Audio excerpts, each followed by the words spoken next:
Chúng bốc tị đọc, châu riêng bao chùm hiên tam tỷ rụa. Môn nâng trời rốt trời na chỉ môn sân, những hạng nhát nẹ ban trăm được bị sọc đại bồ thả. Các thua đầm ná rộp 1 km គឺចាប់ផ្ដើមពីជំហានដំបូងតែសូមធ្វើការកែប្រែប្រយោគនេះបន្តិចថាការធ្វើដំណើររាប់ពាន់គីឡូម៉ែត្រចាប់ផ្ដើមពីការវឹកហាត់ដើរវិញហើយដែលខ្ញុំបញ្ជាក់បែបនេះព្រោះខ្ញុំបានឃើញមនុស្សជាច្រើនចូលចិត្តលោតផ្លោះលឿនស្លើទៅមុខទន្ទឹមនឹងគួរចាប់ផ្ដើមពីជំហានទីរួចយើងធ្លាប់ឃើញមនុស្សថតធាត់ជាច្រើនស្រាប់តែនឹកឃើញចង់សម្រកទម្ងន់មក20ផោននៅក្នុងរយៈពេលដ៏ខ្លីដោយចាប់ផ្ដើមពីការបង្អត់អាហារហាត់ប្រាណមួយថ្ងៃ2ម៉ោងរត់មួយថ្ងៃ10ម៉ៃលុះធ្វើបានមួយអាទិត្យគេសម្រកទម្ងន់បាន2ទៅ3ផោនតែក្រោយពីនោះការរួចចុកស្រពន់ក៏ធុញទ្រាន់នឹងក្តីស្រែកគ្នាក៏ចាប់ផ្ដើមកាត់បន្ថយការតាំងចិត្តនិងការព្យាយាមរបស់គេត្រឹមតែសប្តាហ៍ទី3ទម្លាប់ចាស់ដូចជាការបរិភោគច្រើនខ្ជិលហាត់ប្រាណការចូលចិត្តសំងំមើលទូរទស្សន៍ក៏វិលមកមានឥទ្ធិពលដូចដើមវិញបើចង់ធ្វើដំណើរទៅមុខខ្ញុំសូមណែនាំឲ្យចាប់ផ្ដើមអនុវត្តសន្សំហាត់ដើរម្ដងមួយជំហានជោគជ័យរយៈពេលវែងផ្នែកហិរញ្ញវត្ថុពុំមែនវាស់នៅលើជំហានរបស់អ្នកវែងប៉ុណ្ណានោះទេតែវាវាស់តាមចំនួនឆ្នាំនិងទិសដៅដែលអ្នកបោះជំហានទៅមុខម្ល៉េះហើយជាកត្តាកំណត់ជោគវាសនានិងបរាជ័យនៃការព្យាយាមទាំងឡាយបាននិយាយអំពីរឿងលុយកាក់មនុស្សភាគច្រើនរួមទាំងរូបខ្ញុំផងដែរតែខំប្រឹងធ្វើនេះធ្វើនោះហួសហេតុពេកណាស់រួចហើយក៏បោះបង់ចោលហេតុនេះហើយការដើរទៅមុខវាអាចជារឿងលំបាកប្រសិនបើអ្នកត្រូវដាក់ជណ្ដើរឡើងពីរណ្ដៅហិរញ្ញវត្ថុដែលអ្នកបានជីកវាដោយខ្លួនឯងពីមុនមកនេះតើអ្នកបរិភោគសត្វដំរីយ៉ាងដូចម្ដេច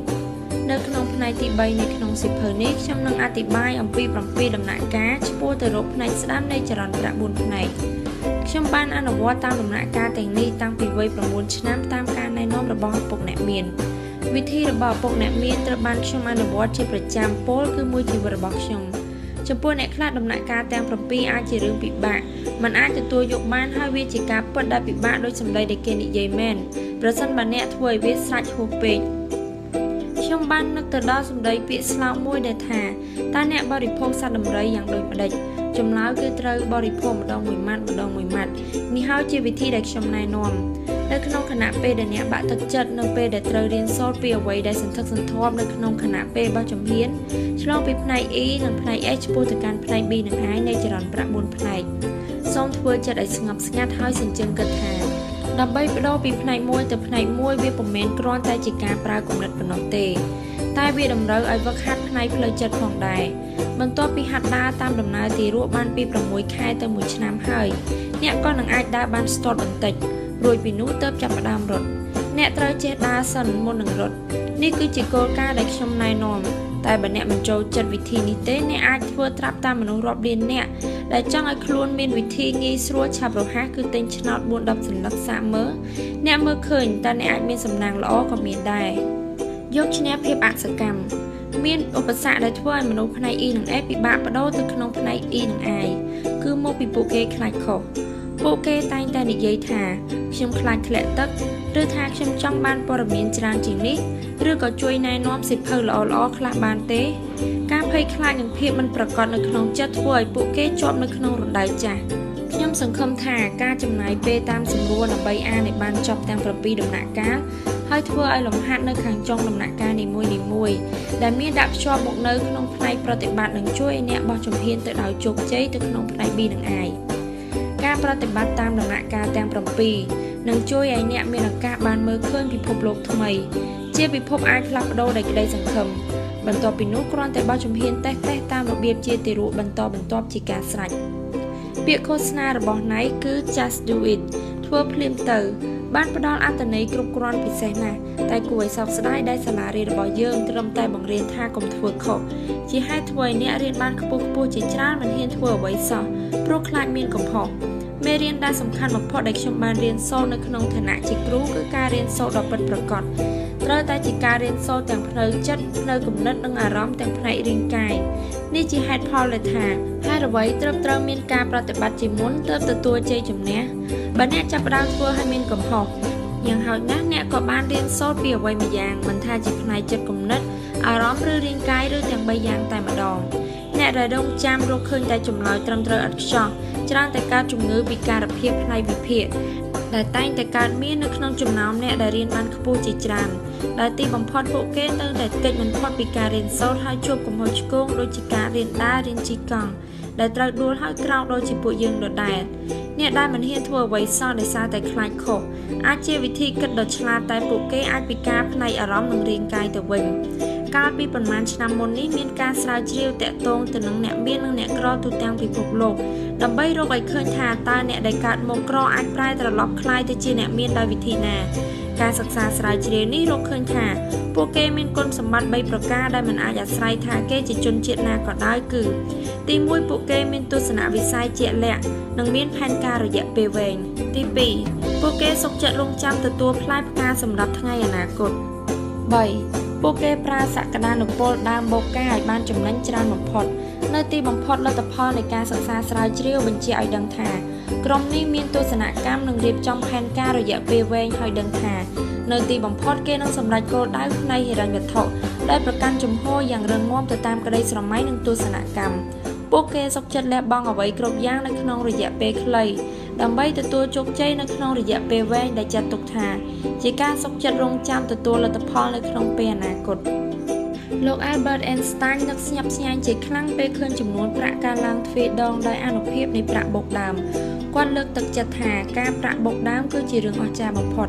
ការសិក្សានេះបានបង្ហាញឲ្យឃើញក្បួនពីការប្រាក់បូកដើមក្បួននេះអាចប្រើជាមួយវត្ថុផ្សេងៗក្រៅពីប្រាក់ដោយរកឃើញថាការរៀនសូត្របន្តិចម្ដងតាមវិធីហាត់ដើរតាមដំណើរទារកអាចកើតជាការប្រាក់បូកដើមដូចគ្នាបើពេលវេលាដើរទៅមុខចំពោះអ្នកដែលមិនព្រមធ្វើអ្វីសោះប្រកាសជាមិនបានបង្កើនចំណេះទេឬទទួលបទពិសោធន៍ពីការប្រាក់បូកដើមនេះឡើយតាមការសិក្សាស្រាវជ្រាវបង្ហាញឲ្យឃើញមូលហេតុដែលធ្វើឲ្យអ្នកមានខ្លាយទៅជាអ្នកក្រវិញបានមានគ្រួសារជាច្រើនធ្លាប់ជាអ្នកមានតែត្រូវរលាយទ្រព្យសម្បត្តិបន្ទាប់ពីឆ្លងកាត់បាន3ចំនួនមនុស្សគ្មានអ្វីចម្លែកទេគឺមកពីពួកគេមានគុណវិបត្តិ3ប្រការដូចខាងក្រោមនេះទី1ពួកគេគ្មានទស្សនវិស័យមើលឃើញវែងឆ្ងាយទី2ពួកគេចង់បានផលតបស្នងភ្លាមទី3ពួកគេប្រើសក្តានុពលនៃការប្រាក់បូកដើមខុសក្បួនសប្តាហ៍ថ្ងៃនេះខ្ញុំបានជួបមនុស្សជាច្រើនដែលមិនសូវពេញចិត្តនឹងខ្ញុំមកពីពួកគេចង់ឲ្យខ្ញុំបង្ហាញផ្លូវរកប្រាក់ឲ្យបានច្រើនឆាប់រហ័សពួកគេមិនសូវចូលចិត្តទៅលើការគិតរយៈពេលវែងទេមនុស្សជាច្រើនអន្ទះសាររកវិធីដើរផ្លូវកាត់ដើម្បីយកប្រាក់មកដោះស្រាយវិបត្តិដែលកើតឡើងពីការចំណាយគ្មានចំណូលរឿងទាំងនេះបណ្ដាលមកពីការមិនចេះអត់ធ្មត់ទប់ស្កាត់ខ្លួនឯងហើយចង់ទទួលបានផលភ្លាមពួកគេមានគំនិតថាធ្វើម៉េចឲ្យតែបានលើការចំណាយបែបអបាយមុខដែលជាការប្រើសក្តានុពលនៃការប្រាក់បូកដើមខុសក្បួនហើយអស់ទាញខ្លួនឯងឲ្យធ្លាក់ទៅរកការជំពាក់បំណុលរយៈពេលវែងជាងភាពមានបានរយៈពេលវែងអ្នកទាំងនោះចង់បានផលភ្លាមហើយចង់ឲ្យខ្ញុំបង្ហាញផ្លូវថាតើត្រូវធ្វើដូចម្តេចដើម្បីឆាប់ក្លាយទៅជាអ្នកមានឬមហាសេដ្ឋីដែលតាមពិតទៅពួកគេចាំបាច់ត្រូវដឹងថាតើតួអង្គខ្លួនឯងគឺធ្វើអ្វីជាមុនសិនទើបជាអ្នកត្រឹមត្រូវអ្នកអាចនិយាយបានទេថាមនុស្សភាគច្រើនជាប់ជំពាក់នឹងគំនិតដែលចង់ធ្វើជាអ្នកមានក្នុងរយៈពេលខ្លីខ្ញុំបានត្រឹមតែសូមឲ្យពួកគេជួបសំណាងល្អទៅចុះព្រោះពួកគេចាំបាច់ត្រូវតែផ្សងសំណាងទើបមានផ្លូវអាចធ្វើបែបនេះបានគន្លឹះដ៏ពិសេសយើងបានធ្លាប់រឿងមកហើយអ្នកដែលចេះកំណត់គោលដៅច្រើនតែធ្វើឲ្យសម្រេចខ្ញុំធ្លាប់ចូលរៀនវគ្គសិក្ខាសាលាជាច្រើនលើប្រធានបទកំណត់គោលដៅនេះនិងបានសិក្សាពីគោលគំនិតហើយលើកយកមកគិតពិចារណាញឹកញាប់នៅក្នុងកំឡុងពេលជាច្រើនឆ្នាំមកហើយទោះជាមានក្តីស្រមៃដ៏ធំធេងសម្រាប់រយៈពេលវែងគឺជារឿងល្អហើយការសម្រេចឲ្យដល់គោលដៅទាំងនេះគឺជាដំណើរការមួយដែលបង្កើតឡើងពីជំហានតូចៗជាច្រើន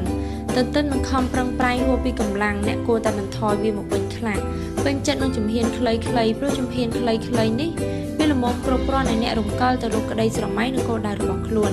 ថ្ងៃនេះខ្ញុំរកឃើញថាខ្ញុំបានសម្រេចជោគជ័យកាន់តែច្រើនឡើងដោយសារតែគំនិតប្រឹងប្រែងស្រវាស្រទិញឲ្យកាន់តែតិចទន្ទឹមនឹងការសម្លាប់ខ្លួនឯងដោយខំប្រឹងប្រែងរហូតដល់ហួសកម្លាំង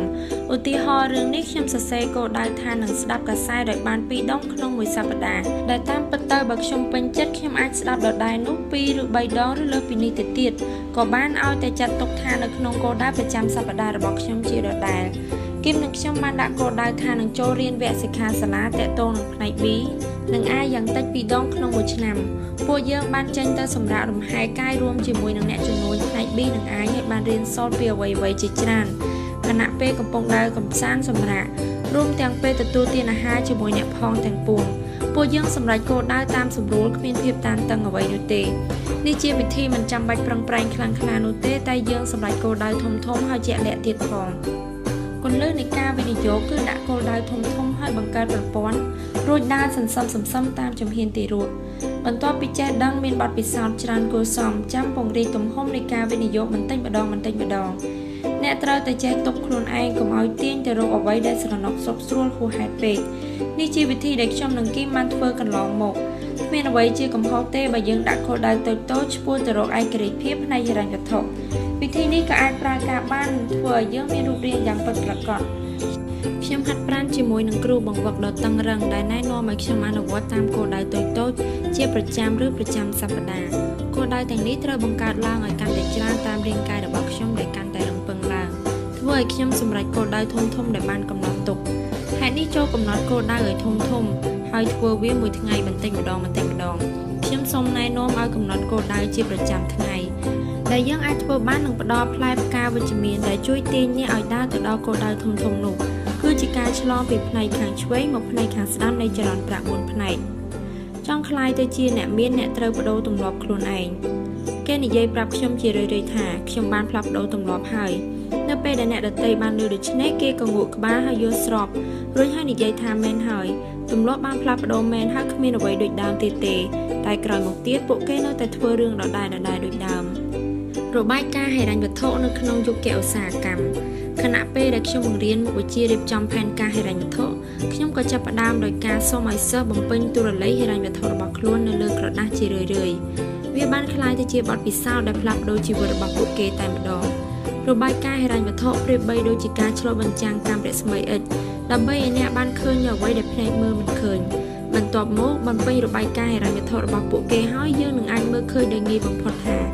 តើនរណាមានជំងឺមហារីកផ្នែកហិរញ្ញវត្ថុឬនរណាមានសុខភាពល្អ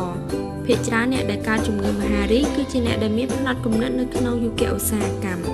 ហើយអ្វីទើបខ្ញុំពោលបែបនេះព្រោះយុគឧស្សាហកម្មមនុស្សមិនបាច់គិតដល់ថ្ងៃស្អែកនោះទេ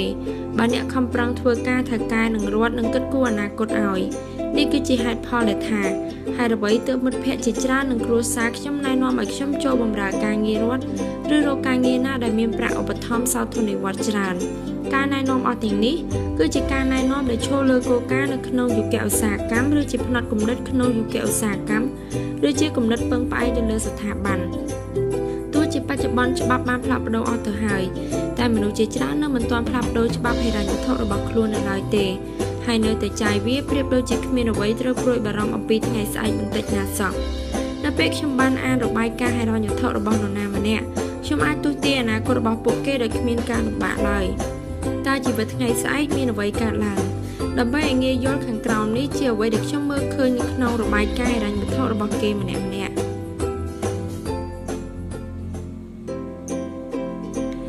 ដែលគ្មានទ្រព្យសម្បត្តិនៅក្នុងការសាងចរន្តសាច់ប្រាក់មានទំនោរថានឹងមាននៅថ្ងៃស្អែកដែលពោពេញដោយបញ្ហានិងភាពតានតឹងពេលជួបអ្នកដែលគ្មានទ្រព្យសម្បត្តិភាគច្រើនគេកំពុងខំប្រឹងប្រែងធ្វើការដើម្បីរកចំណូលមកទល់នឹងចំណាយបើមើលទៅក្នុងចំណាយខ្ពស់បំផុតប្រចាំខែរបស់មនុស្សភាគច្រើនចំណាយមានពីរប្រភេទដែលជាចំណាយខ្ពស់បំផុតប្រចាំខែគឺពន្ធអាករនិងការបង់រំលោះរយៈពេលវែងតារាងចំណាយរបស់ពួកគេមានរូបរាងដូចខាងក្រោមនេះ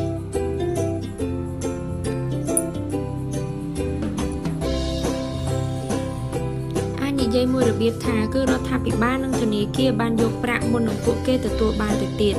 អ្នកមិនអាចគ្រប់គ្រងចរន្តប្រាក់របស់ខ្លួនបានច្រើនតែគ្មានអនាគតល្អផ្នែកហិរញ្ញវត្ថុនោះទេហើយមិនជាយូរប៉ុន្មានគេនឹងជួបវិបត្តិហិរញ្ញវត្ថុយ៉ាងធ្ងន់ធ្ងរមិនខានឡើយតើមកពីហេតុអ្វីគឺមកពីអ្នកដែលធ្វើការនៅក្នុងផ្នែក E ទទួលបានការការពារផ្នែកពន្ធអាករនិងបំណុលយ៉ាងតិចតួចប៉ុណ្ណាគឺធ្ងន់ជាងអ្នកនៅផ្នែក Sដែលនៅមានលទ្ធភាពនៅក្នុងការទល់នឹងជំងឺមហារីកហិរញ្ញវត្ថុទាំងពីរនេះបានខ្លះប្រសិនបើអ្នកនៅតែមើលមិនឃើញខ្ញុំសូមណែនាំឲ្យអ្នកអានឬត្រឡប់ទៅអានសៀវភៅឪពុកអ្នកមានបង្រៀនកូនអ្នកក្រដែលអាចជួយអ្នកនៅក្នុងរឿងនេះហើយអ្នកនឹងងាយយល់អំពី2-3ជំពូកបន្តទៅទៀតលំនាំ3យ៉ាងនៃចរន្តប្រាក់ដោយដែលខ្ញុំបានអធិប្បាយនៅក្នុងសៀវភៅឪពុកអ្នកមានបង្រៀនកូនអ្នកក្រលំនាំជាមូលដ្ឋាននៃចរន្តប្រាក់មាន3គឺលំនាំរបស់អ្នកមានលំនាំរបស់អ្នកក្រនិងលំនាំរបស់មនុស្សថ្នាក់កណ្ដាលសូមពិនិត្យមើលនេះគឺជាលំនាំចរន្តប្រាក់របស់អ្នកក្រហើយនេះគឺជាលំនាំចរន្តប្រាក់របស់មនុស្សថ្នាក់កណ្ដាលចរន្តប្រាក់នៅក្នុងលំនាំ នេះចាត់ទុកថាត្រូវបានសង្គមទទួលស្គាល់ថាជាមនុស្សវ័យឆ្លាតអ្នកដែលស្ថិតនៅក្នុងលំនាំនេះអាចជាអ្នកធ្វើការមានប្រាក់ខែខ្ពស់មានលំនៅស្ថានស្ងាត់មានរថយន្តមានកាតក្រេឌីតទាំងអស់នេះដែលពុកអ្នកមានហៅថាក្តីស្រមើស្រមៃរបស់អ្នកធ្វើការចាស់គាត់លេងហ្គេមចរន្តប្រាក់ពួកគាត់ច្រើនតែមានបញ្ហាផ្លូវចិត្តតាមមកពីហេតុអ្វីទៅព្រោះពួកគាត់ត្រូវចាប់ផ្ដើមស្វែងយល់រឿងហិរញ្ញវត្ថុមានដូចជាផ្នែកតួលេខវាក្យសព្ទដែលតាក់ទងទៅនឹងលុយកាក់ហ្គេមនេះត្រូវចំណាយពេលលេងជាច្រើនម៉ោងតែមិនមែនមកពីហ្គេមវែងទេតែមកពីអ្នកលេងត្រូវស្វែងយល់ពីអ្វីដែលខ្លួនមិនធ្លាប់ដឹងពីមុនមកដែលប្រហាក់ប្រហែលគ្នានឹងការរៀនភាសាបរទេសដូចនេះដែរដំណឹងល្អគឺចំណេះដឹងថ្មីអាចរៀនឲ្យចេះបានឆាប់រហ័សដល់ពេលនោះហ្គេមក៏នឹងបង្កើតល្បឿនដោយខ្លួនឯងហើយបើកាន់តែលេងញឹកញាប់ប៉ុណ្ណាពួកគេក៏កាន់តែវៃឆ្លាតប៉ុណ្ណោះព្រមទាំងបានសប្បាយរីករាយផងដែរក្រៅពីនេះគេយល់ដឹងអំពីហិរញ្ញវត្ថុហើយមនុស្សជាច្រើនក៏ចាប់ផ្ដើមដឹងខ្លួនថាខ្លួនកំពុងតែមានវិបត្តិហិរញ្ញវត្ថុទោះបីមនុស្សនៅក្នុងសង្គមគិតថាពួកគេមានសេចក្តីសុខហើយក៏ដោយលំនាំចរន្តប្រាក់របស់អ្នកថ្នាក់កណ្ដាលដែលធ្លាប់តែល្អប្រសើរនៅក្នុងយុគឧស្សាហកម្មតែនៅក្នុងយុគបច្ចេកវិទ្យានេះវាអាចនាំទៅរកក្តីវិនាសនៅពេលរៀនសូត្រនិងយល់ដឹងបានល្អអំពីហ្គេមចរន្តប្រាក់ហើយមនុស្សជាច្រើនចាប់ផ្ដើមរិះរកចម្លើយថ្មីការលេងហ្គេមបានក្លាយទៅជារបស់ដាស់តឿនឲ្យគេភ្ញាក់ខ្លួនមកត្រិះរិះពិចារណានៅក្នុងការថែទាំសុខភាពហិរញ្ញវត្ថុរបស់ខ្លួនប្រៀបដូចជាអាការៈគាំងបេះដូងស្រាលជួយដាស់តឿនឲ្យយើងចេះថែរក្សាសុខភាពនេះគឺជាលំនាំចរន្តប្រាក់របស់អ្នកមានក្រោយពីលេងហ្គេមចរន្តប្រាក់បានច្រើនដងហើយអ្នកខ្លះក៏ចាប់ផ្ដើមផ្លាស់ប្ដូរលំនាំការគិតរបស់ខ្លួនតាក់ទងទៅនឹងភាពមានបានយ៉ាក្រាមនេះគឺជាលំនាំដែលពុកអ្នកមានចង់ឲ្យម៉ៃនិងខ្ញុំមានតាំងពីក្មេងមកម្លេះតែហេតុផលដែលគាត់ត្បិតត្បៀតប្រាក់ឈ្នួលហើយមិនព្រមដំឡើងថ្លៃឈ្នួលឲ្យពួកយើងគាត់មិនចង់ឲ្យយើងមានទម្លាប់នៅក្នុងការរកការងារដែលមានតម្លៃប្រាក់ឈ្នួលខ្ពស់នោះទេគាត់ចង់ឲ្យយើងរីកចម្រើនផ្នែកការគិតទៅលើរឿងទ្រព្យសម្បត្តិនិងផលកម្រៃដែលបង្ហាញឲ្យឃើញនូវរូបភាពជាផលចំណេញភាគលាភតម្លៃផ្ទះជួលព្រមទាំងចំណូលដែលទទួលបានពីធុរកិច្ចនិងផលកម្រៃពីកម្មសិទ្ធិបញ្ញាចំពោះអ្នកចង់សម្រេចជោគជ័យនៅក្នុងយុគបច្ចេកវិទ្យា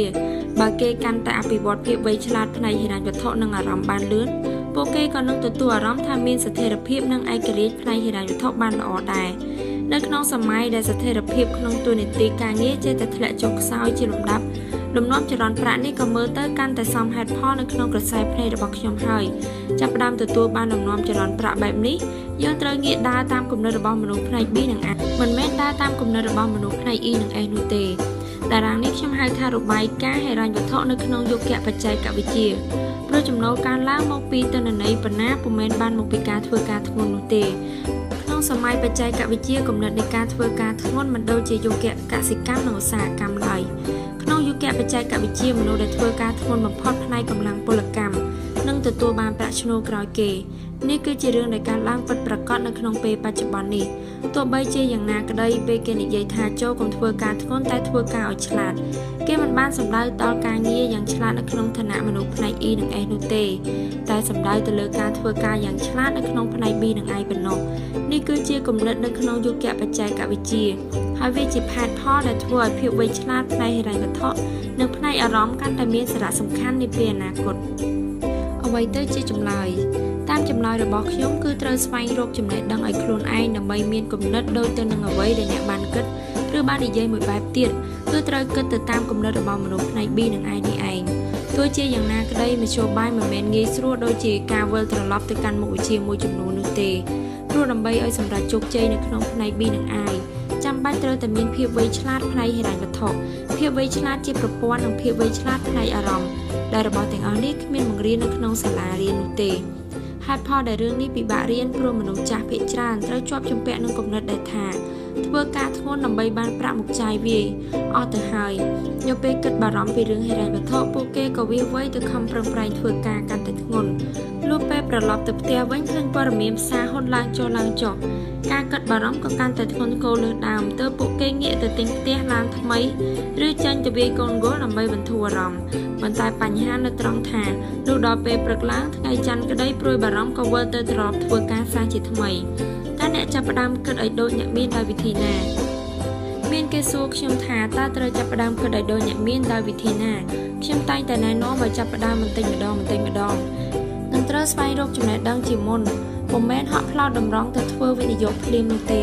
ប្រសិនបើយើងខិតខំសិក្សារៀនសូត្រហើយវឹកហាត់គិតបែបអ្នកមានខ្ញុំណែនាំឲ្យលេងហ្គេមចរន្តប្រាក់ខ្ញុំបង្កើតហ្គេមនេះដើម្បីបង្រៀនឲ្យមនុស្សមានភាពវៃឆ្លាតផ្នែកហិរញ្ញវត្ថុវាជួយឲ្យយើងវឹកហាត់ផ្នែកចិត្តគំនិតរាងកាយដែលមានសារៈសំខាន់នៅក្នុងការផ្លាស់ប្ដូរផ្នត់គំនិតពីអ្នកក្រថ្នាក់កណ្ដាលមកជាអ្នកមានវាបង្រៀនឲ្យយើងគិតទៅដល់អ្វីៗដែលឪពុកអ្នកមានយកចិត្តទុកដាក់ពុំមែនថ្លៃឈ្នួលឬផ្ទះធំនោះទេតែវាជាការបង្កើតទ្រព្យសម្បត្តិនិងបង្កើនប្រាក់កាសនេះឯងកាត់បន្ថយក្តីព្រួយបារម្ភដោយចរន្តប្រាក់មិនមែនកាត់ប្រាក់ទេទុកព្រួយកើតមកពីវិបត្តិហិរញ្ញវត្ថុនិងភាពក្រីក្រខ្ញុំបានកំណត់ហៅវត្តផ្នែកផ្លូវចិត្តនិងអារម្មណ៍ដែលជាឧបសគ្គរារាំងមនុស្សយើងថាជាទីលានប្រកួតសត្វកណ្ដុរបើមិនអាចរំដោះផ្លូវចិត្តនិងអារម្មណ៍ឲ្យរួចផុតពីវត្តក្រនោះទេលំនាំបែបនេះក៏នៅតែដដែលគ្មានអ្វីផ្លាស់ប្ដូរឡើយខ្ញុំធ្លាប់ជួបធនាគារម្នាក់ឲ្យដោះស្រាយវិបត្តិហិរញ្ញវត្ថុរបស់គេបានអ្វីត្បិតតែខ្ញុំពុំមែនជាគ្រូមើលជំងឺតែខ្ញុំធ្លាប់មានបទពិសោធន៍នៅក្នុងការកែប្រែទម្លាប់អាក្រក់ផ្នែកហិរញ្ញវត្ថុដែលទទួលឥទ្ធិពលមកពីគ្រួសាររបស់ខ្លួនខ្ញុំផ្ទាល់ធនាគារម្នាក់នោះមានជីវភាពល្អប្រសើរតែគេក៏នៅតែជួបវិបត្តិហិរញ្ញវត្ថុជាប្រចាំគេមានគ្រួសារដ៏ល្អមានទាំងរថយន្ត3គ្រឿងមានផ្ទះធំទ្រនំខ្ពស់ព្រមទាំងផ្ទះលំហែកាយតែក្រសែភ្នែកមនុស្សធម្មតាមើលទៅគេសមជាធនាគារដ៏មានស្ដុកស្ដំតែពេលពិនិត្យមើលរបាយការណ៍ហិរញ្ញវត្ថុរបស់គេឃើញថាគេមានជំងឺមហារីកហិរញ្ញវត្ថុយ៉ាងធ្ងន់ធ្ងរនិងអាចបង្កហានិភ័យដល់គេនៅក្នុងរយៈពេលប្រមាណឆ្នាំខាងមុខទៀតប្រសិនបើគ្មានការផ្លាស់ប្ដូរអ្វីសោះលើកដំបូងគេនឹងភរិយាលេងហ្គេមចរន្តប្រាក់គេច្របូកច្របល់ស្ទើរតែមិនអាចគ្រប់គ្រងខ្លួនឯងបានគំនិតរបស់គេវល់មិនអាចចាប់ចំណុចរបស់គេបានបន្ទាប់ពីលេងអស់រយៈពេល 3-4 ម៉ោងអ្នកផ្សេងគេលេងចប់អស់ហើយនៅឡើយតែគេមិនទាន់លេងចប់គឺនៅតែក្នុងទីលានប្រកួតកណ្ដុរដដែលនៅពេលពួកយើងរៀបចំទុកដាក់សម្ភារៈខ្ញុំសួរគេថាយ៉ាងម៉េចហើយគេបានត្រឹមតែឆ្លើយថាហ្គេមនេះពិបាកលេងណាស់តាមមិនទាន់ទេនឹងគួរឲ្យធុញទ្រាន់ផងដែរខ្ញុំបានរំលឹកគេតាំងពីមិនទាន់លេងហ្គេមមកថាហ្គេមនេះគឺជាការឆ្លុះបញ្ចាំងពីខ្លួនឯងឬជាកញ្ចក់ឆ្លុះបញ្ចាំងសម្រាប់ឲ្យមើលខ្លួនឯងពាក្យសម្ដីបានបដូរបរិយាកាសធ្វើឲ្យគេសប្បាយចិត្តខ្ញុំក៏សួរបន្តទៀតថាតើលោកនៅមានចិត្តចង់កែសម្រួលផ្នែកហិរញ្ញវត្ថុរបស់ខ្លួនឲ្យធូរស្រាលដែរឬទេគេឆ្លើយថាចង់ណាស់ទើបខ្ញុំណែនាំព្រមទាំងភរិយាដែលពេញចិត្តលេងហ្គេមឲ្យត្រឡប់មកលេងហ្គេមនេះសាជាថ្មីជាមួយនឹងក្រុមវិនិយោគដែលខ្ញុំបង្រៀនមួយសប្តាហ៍ក្រោយមកគេត្រឡប់មកលេងទាំងទើសទាល់ប៉ុន្តែលើកនេះមានពលឺបន្តិចបន្តួចចាប់ផ្ដើមរះឡើងនៅក្នុងគំនិតរបស់គេផ្នែកគណនេយ្យគឺជារឿងងាយស្រួលបំផុតសម្រាប់គេមានរបៀបរបបហ្មត់ចត់រឿងទូរលេខស្រាប់មកហើយវាមានសារៈសំខាន់ដែលជួយឲ្យលេងហ្គេមបានល្អលើកនេះគេចាប់ផ្ដើមយល់អំពីពិភពធុរកិច្ចនិងការវិនិយោគបានច្រើនជាងមុនគេមើលឃើញពីលំនាំជីវិតរបស់ខ្លួននិងមើលឃើញទង្វើដែលខ្លួនឯងធ្វើ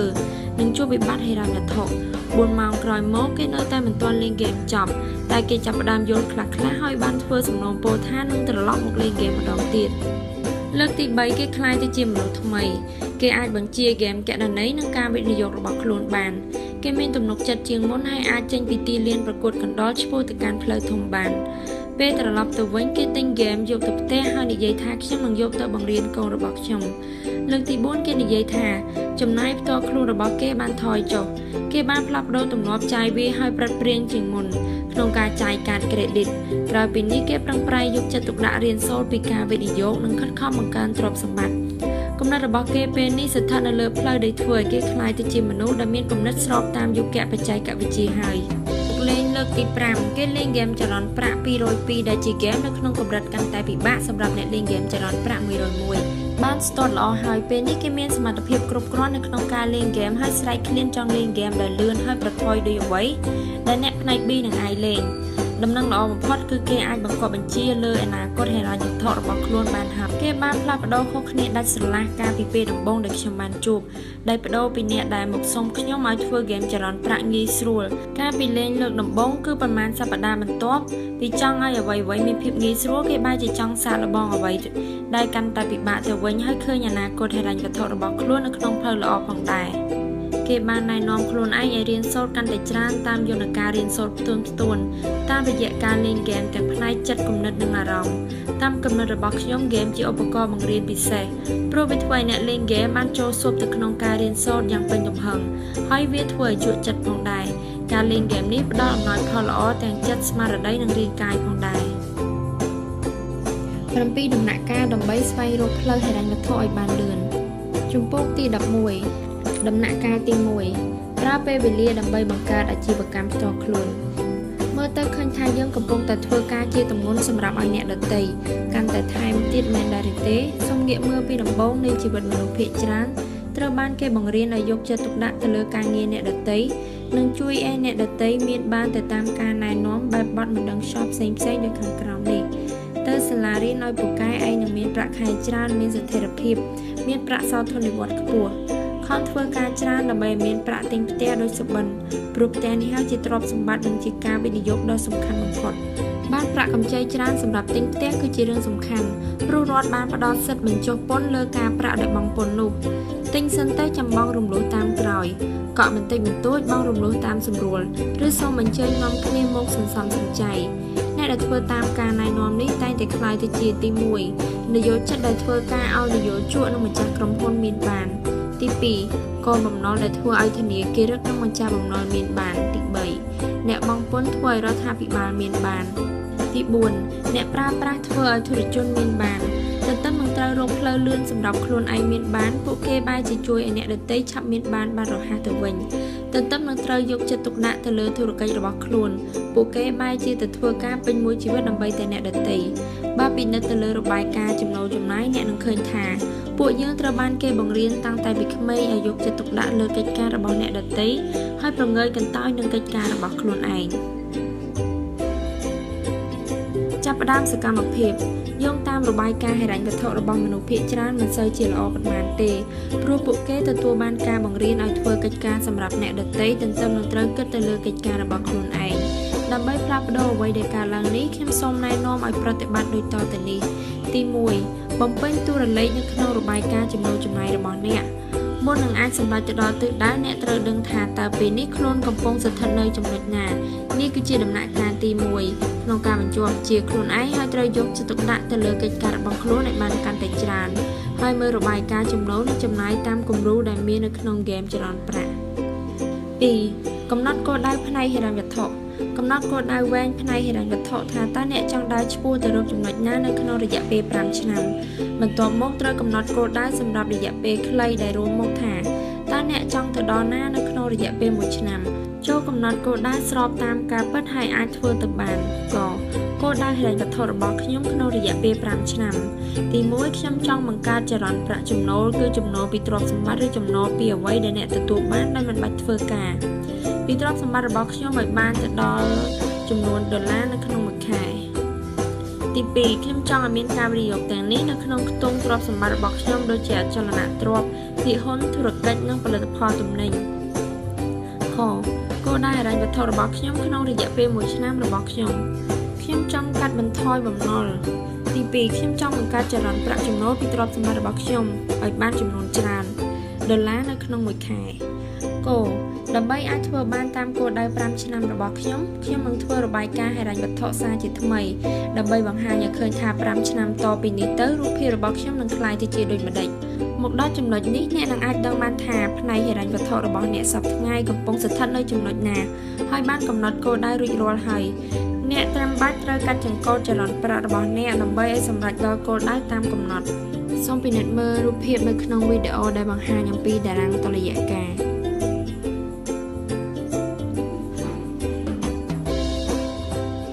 ជំពូកទី12ដំណាក់កាលទី2គ្រប់គ្រងចរន្តប្រាក់របស់អ្នកដែលគ្រប់គ្រងចរន្តប្រាក់ផ្ទាល់ខ្លួនមិនបានត្រូវធ្វើការឲ្យអ្នកដទៃដែលអាចគ្រប់គ្រងចរន្តប្រាក់របស់ខ្លួនបានមនុស្សជាច្រើនមានជំនឿយ៉ាងជាក់ច្បាស់ថាឲ្យតែរកលុយបានច្រើនអាចដោះស្រាយវិបត្តិហិរញ្ញវត្ថុរបស់ខ្លួនបានយ៉ាងស្រួលបំផុតតែភាគច្រើនពេលរកបានកាន់តែច្រើនបែរជាមានវិបត្តិកាន់តែច្រើនហេតុផលសំខាន់ដែលមនុស្សជាច្រើនជួបនឹងវិបត្តិមកពីពួកគេមិនធ្លាប់បានរៀនសូត្រពីក្បួនគ្រប់គ្រងហិរញ្ញវត្ថុពួកគេរៀនអានសរសេរបើករថយន្តហែលទឹកតែមិនធ្លាប់បានរៀនពីវិធីសាស្ត្រគ្រប់គ្រងចរន្តប្រាក់ឡើយនៅពេលមិនបានទទួលការហ្វឹកហាត់ពីរឿងនេះពួកគេក៏នឹងជួបវិបត្តិហិរញ្ញវត្ថុហើយត្រូវដោះស្រាយវិបត្តិដោយខំប្រឹងធ្វើការកាន់តែធ្ងន់ដោយមានជំនឿថានៅពេលរកប្រាក់បានច្រើនវានឹងជួយបន្ធូរសម្រាលវិបត្តិនេះបានដោយដែលឪពុកអ្នកមាននិយាយថាទោះបីជាប្រាក់ច្រើនបែបណាក៏មិនអាចដោះស្រាយបញ្ហាបានដែរបើបញ្ហានោះកើតមកពីការមិនចេះចាត់ចែងប្រាក់នោះជំនាញដ៏សំខាន់បំផុតបន្ទាប់ពីសម្រេចចិត្តថានឹងផ្ដល់សារៈសំខាន់ទៅលើកិច្ចការរបស់ខ្លួនហើយដំណាក់កាលនៅក្នុងឋានៈជា CEO លើជីវិតរបស់ខ្លួនឯងត្រូវគ្រប់គ្រងលើចរន្តប្រាក់របស់ខ្លួនឲ្យបានព្រោះបើធ្វើមិនបានទោះជារកប្រាក់បានច្រើនប៉ុណ្ណា ក៏មិនអាចធ្វើឲ្យអ្នកខ្លាយទៅជាអ្នកមានបានដែរតាមសភាពជាក់ស្ដែងការរកប្រាក់បានកាន់តែច្រើនអាចធ្វើឲ្យមនុស្សភាគច្រើនកាន់តែក្រឡើងទៅវិញព្រោះពួកគេជាច្រើនតែងតែបានចិត្តហើយចាយវាកាន់តែខ្ជះខ្ជាយឡើងពេលបានប្រាក់ខែកាន់តែច្រើនគេកាន់តែជំពាក់បំណុលកាន់តែច្រើនដែរតែអ្នកណាជាអ្នកឆ្លាតអ្នកឬធនាគារមនុស្សសឹងតែទាំងអស់មិនបានធ្វើបញ្ជីចំណូលចំណាយផ្ទាល់ខ្លួននោះទេយ៉ាងច្រើនពួកគេបានត្រឹមតែព្យាយាមបញ្ចាយវាយឲ្យលើសពីចំណូលរបស់ខ្លួនប៉ុណ្ណោះអ្នកគួរតែត្រេកអរនៅពេលនេះអ្នកបានដើរលឿនជាងមិត្តរួមការងារជាច្រើនរួចស្រេចហើយតាមរយៈការធ្វើបញ្ជីចំណូលចំណាយផ្ទាល់ខ្លួនហើយក៏កំណត់ផែនការសម្រាប់អនាគតនៅក្នុងឋានៈជា CEO លើជីវិតរបស់ខ្លួនអ្នកអាចរៀនសូត្រឲ្យឆ្លាតវៃជាងមុនភាគច្រើនរួមទាំងឆ្លាតជាងធនាគាររបស់អ្នកទៅទៀតខាងក្រោមនេះជាតារាងតុល្យការពីច្បាប់មួយសម្រាប់ខ្លួនឯងនិងច្បាប់មួយទៀតសម្រាប់ធនាគារនៅក្នុងឋានៈជា CEO របស់ខ្លួនឯងអ្នកគួរតែចងចាំពាក្យសម្ដីរបស់ឪពុកអ្នកមានដែលគាត់តែងតែផ្ដែផ្ដាំថារាល់បំណុលដែលឯងបង្កើតឡើងវានឹងក្លាយទៅជាទ្រព្យសម្បត្តិរបស់នរណាម្នាក់នៅក្នុងឋានៈជា CEO របស់ខ្លួនឯងយើងត្រូវចងចាំជានិច្ចថាបំណុលឬចំណងលក្ខខណ្ឌនីមួយៗរបស់អ្នកគឺជាទ្រព្យសម្បត្តិរបស់អ្នកដទៃនេះគឺជាការធ្វើបញ្ជីតុល្យការគឺច្បាប់ជាក់ស្ដែងចំណងលក្ខខណ្ឌគ្រប់យ៉ាងដូចជាប្រាក់កម្ចីទិញផ្ទះទិញឡានសម្រាប់ការសិក្សានិងកាតក្រេឌីតវាធ្វើឲ្យអ្នកខ្លាចទៅជាអ្នកធ្វើការឲ្យម្ចាស់បំណុលទាំងនោះរួចស្រេចទៅហើយបានន័យថាអ្នកត្រូវខំប្រឹងប្រែងធ្វើការយ៉ាងធ្ងន់ធ្ងរដើម្បីឲ្យអ្នកដទៃមានបានបំណុលល្អនិងបំណុលអាក្រក់ឪពុកអ្នកមានបានដាស់តឿនខ្ញុំអំពីរឿងបំណុលល្អនិងបំណុលអាក្រក់គាត់បានប្រាប់ថានៅពេលឯងចងការប្រាក់ពីនរណាម្នាក់ឯងនឹងក្លាយជាអ្នកធ្វើការឲ្យម្ចាស់បំណុលនោះបើឯងខ្ចីប្រាក់គេនៅក្នុងរយៈពេល30ឆ្នាំឯងនឹងក្លាយទៅជាអ្នកធ្វើការឲ្យគេក្នុងរយៈពេល30ឆ្នាំដល់ថ្ងៃលុះបំណុលគេរួចឯងក៏គ្មានបានទទួលរង្វាន់លើកទឹកចិត្តសូម្បីតែបន្តិចក៏គ្មានដែរឪពុកអ្នកមានក៏មានបំណុលតែគាត់ព្យាយាមយ៉ាងពេញទំហឹងដើម្បីកុំឲ្យពិបាកបង់ការប្រាក់ដោយខ្លួនឯងគាត់បានរៀបរាប់ឲ្យខ្ញុំនិងម៉ៃស្ដាប់ថាបំណុលល្អគឺជាបំណុលដែលមានអ្នកដទៃបង់ជំនួសយើងហើយបំណុលអាក្រក់គឺជាបំណុលដែលត្រូវបង់ដោយកម្លាំងឈាមយើងនិងទឹកភ្នែករបស់យើងនេះជាហេតុដែលឪពុកអ្នកមានចូលចិត្តទិញអចលនទ្រព្យដែលអាចជួយយកឈ្នួលបានគាត់បានណែនាំឲ្យខ្ញុំវិនិយោគទៅលើអចលនទ្រព្យប្រភេទនេះព្រោះធនាគារនឹងឲ្យឯងខ្ចីប្រាក់ឯអ្នកជួលផ្ទះគឺជាអ្នកបង់ការប្រាក់នេះចំណូលនិងចំណាយចំណូលពិបាករកចំណាយងាយនឹងចាយបញ្ជីពីច្បាប់មិនមែនគ្រាន់តែប្រើលើទ្រព្យសម្បត្តិនិងបំណុលតែយើងអាចប្រើវាលើចំណូលនិងចំណាយផងដែរមេរៀនដែលពុកអ្នកមានបញ្ជាក់ហើយបានបញ្ជាក់ទៀតនោះគឺបំណុលគ្រប់យ៉ាងវានឹងដើរទន្ទឹមគ្នាជាមួយនឹងទ្រព្យសម្បត្តិតែវាមិនលេចឡើងនៅក្នុងតារាងតុល្យការតែមួយច្បាប់នោះទេចំណែកឯចំណាយគ្រប់ប្រភេទក៏មកទន្ទឹមគ្នានឹងចំណូលហើយដូចគ្នានេះដែរវាមិនបង្ហាញឲ្យឃើញនៅក្នុងតារាងតុល្យការតែមួយឡើយយ៉ាងក្រាមងាយយល់អាចបានដឹងយ៉ាងច្បាស់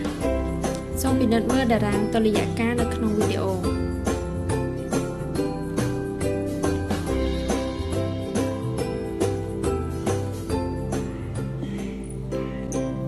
បញ្ជីគឺជាច្បាប់ទម្លាប់មួយដែលត្រូវដឹងថាវាអាចបង្ហាញឲ្យអ្នកមើលឃើញផ្លូវលឿននិងទីលានប្រណាំងកណ្ដុរផ្លូវលឿនផ្នែកហិរញ្ញវត្ថុជាច្រើនប្រភេទដែលឡែកពីគ្នារូបខាងនោះខាងក្រោមនេះគឺជាលំនាំដែលយើងតែងតែឃើញជាញឹកញាប់និងជារឿយៗវាជាវិថីរបស់កូនបំណុលនិងម្ចាស់បំណុលมันពិបាកមើលទេតែបើចំណាយពេលរៀនសូត្របន្តិចអ្នកនឹងមើលឃើញពីអ្វីដែលមនុស្សភាគច្រើនមើលមិនឃើញអ្នកនឹងបានឃើញអំពីទំនាក់ទំនងរវាងអ្នកមាននិងអ្នកក្រភាពមានបាននិងភាពក្រីក្រម្ចាស់បំណុលនិងកូនបំណុលនិងអ្នកបង្កើតការងារជាមួយអ្នករកការងារធ្វើម្ចាស់បំណុលតែងតែពោលថាដោយសារតែលោកមានកេរ្តិ៍ឈ្មោះល្អទើបផ្ដល់ប្រាក់កម្ចីរួមទាំងថ្លៃចាយវាយដល់លោកឬតើលោកចង់បើកគណនីដើម្បីទុកប្រើប្រាស់នៅពេលមានអាសន្នដែរឬទេតើអ្នកបានដឹងពីភាពខុសគ្នាដែរឬទេដំណើរការចរន្តប្រាក់ដែលវិលចុះវិលឡើងរវាងរបាយការណ៍ហិរញ្ញវត្ថុទាំងពីរច្បាប់ដែលពុកអ្នកមានបានហៅថាផ្លូវលឿនផ្នែកហិរញ្ញវត្ថុនិងទីលានប្រណាំងសត្វកណ្ដុរដែលរបស់ទាំងពីរនេះជាប់តាក់ទងគ្នាទៅវិញទៅមកហើយនេះហើយទើបយើងត្រូវមានបញ្ជីហិរញ្ញវត្ថុយ៉ាងតិចពីរច្បាប់សំណួរនៅត្រង់ថាតើមួយណាជារបស់អ្នកហើយថាតើបញ្ជីមួយណាដែលអ្នកចង់បាននេះជាហេតុផលដែលថាហេតុអ្វីទើបឪពុកអ្នកមានតែងតែប្រាប់ថាការរកប្រាក់បានច្រើនក៏មិនអាចដោះស្រាយបញ្ហាបានដែរប្រសិនបើមិនចេះគ្រប់គ្រងចរន្តប្រាក់នោះទេអ្នកដែលយល់អំពីអំណាចនៃទូរលេខគឺជាអ្នកដែលមានអំណាចជាងគេនេះគឺជាបំណោះស្រាយថាហេតុអ្វីទើបដំណាក់កាលទី2នៃការស្វែងរកផ្លូវលឿនផ្នែកចរន្តហិរញ្ញវត្ថុជាការគ្រប់គ្រងចរន្តប្រាក់របស់អ្នកត្រូវអង្គុយរៀបចំផែនការគ្រប់គ្រងការចាយវាយនិងកាត់បន្ថយបំណុលធ្វើឲ្យបន្ទុករបស់អ្នកកាន់តែស្រាលបំផុត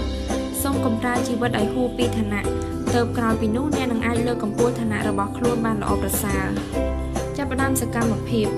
1. ពិចារណារបាយការណ៍ហិរញ្ញវត្ថុរបស់អ្នកពីដំណាក់កាលទី1ស្អាតជាថ្មី 2. បញ្ជាក់ថាសប្តាហ៍ថ្ងៃចំណូលរបស់អ្នកពីផ្នែកណានៃចរន្តប្រាក់4ផ្នែក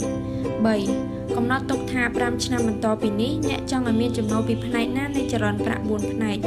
4. រៀបចំផែនការគ្រប់គ្រងហិរញ្ញវត្ថុ ក បង់ឲ្យខ្លួនឯងមុនគេបំផុតដកប្រាក់ខែនិងចំណាយពីប្រភពផ្សេងៗទុកតាមភាគរយនៃអត្រាកំណត់រួចយកទៅផ្ញើនៅក្នុងគណនីសន្សំដើម្បីទុកវិនិយោគយើងផ្ញើរួចជៀសវាងដកប្រាក់នេះមកវិញដាច់ខាតលើកលែងតែដល់ដំណាក់កាលត្រូវការលុយមកវិនិយោគសូមជួយត្រេកអរផងអ្នកចាប់ផ្ដើមគ្រប់គ្រងហិរញ្ញវត្ថុរបស់ខ្លួនបានហើយខកាត់បន្ថយបំណុលពីការចាយវាយផ្ទាល់ខ្លួននេះជាពាក្យណែនាំដ៏សាមញ្ញដើម្បីកាត់បន្ថយនិងកម្ចាត់បំណុលផ្ទាល់ខ្លួនវេទមន្តទី1បើអ្នកមានកាតក្រេឌីតច្រើនដែលនៅជាប់បំណុលនៅឡើយចូលកាត់វាចោលទុកតែ1ឬ2សន្លឹកបានហើយ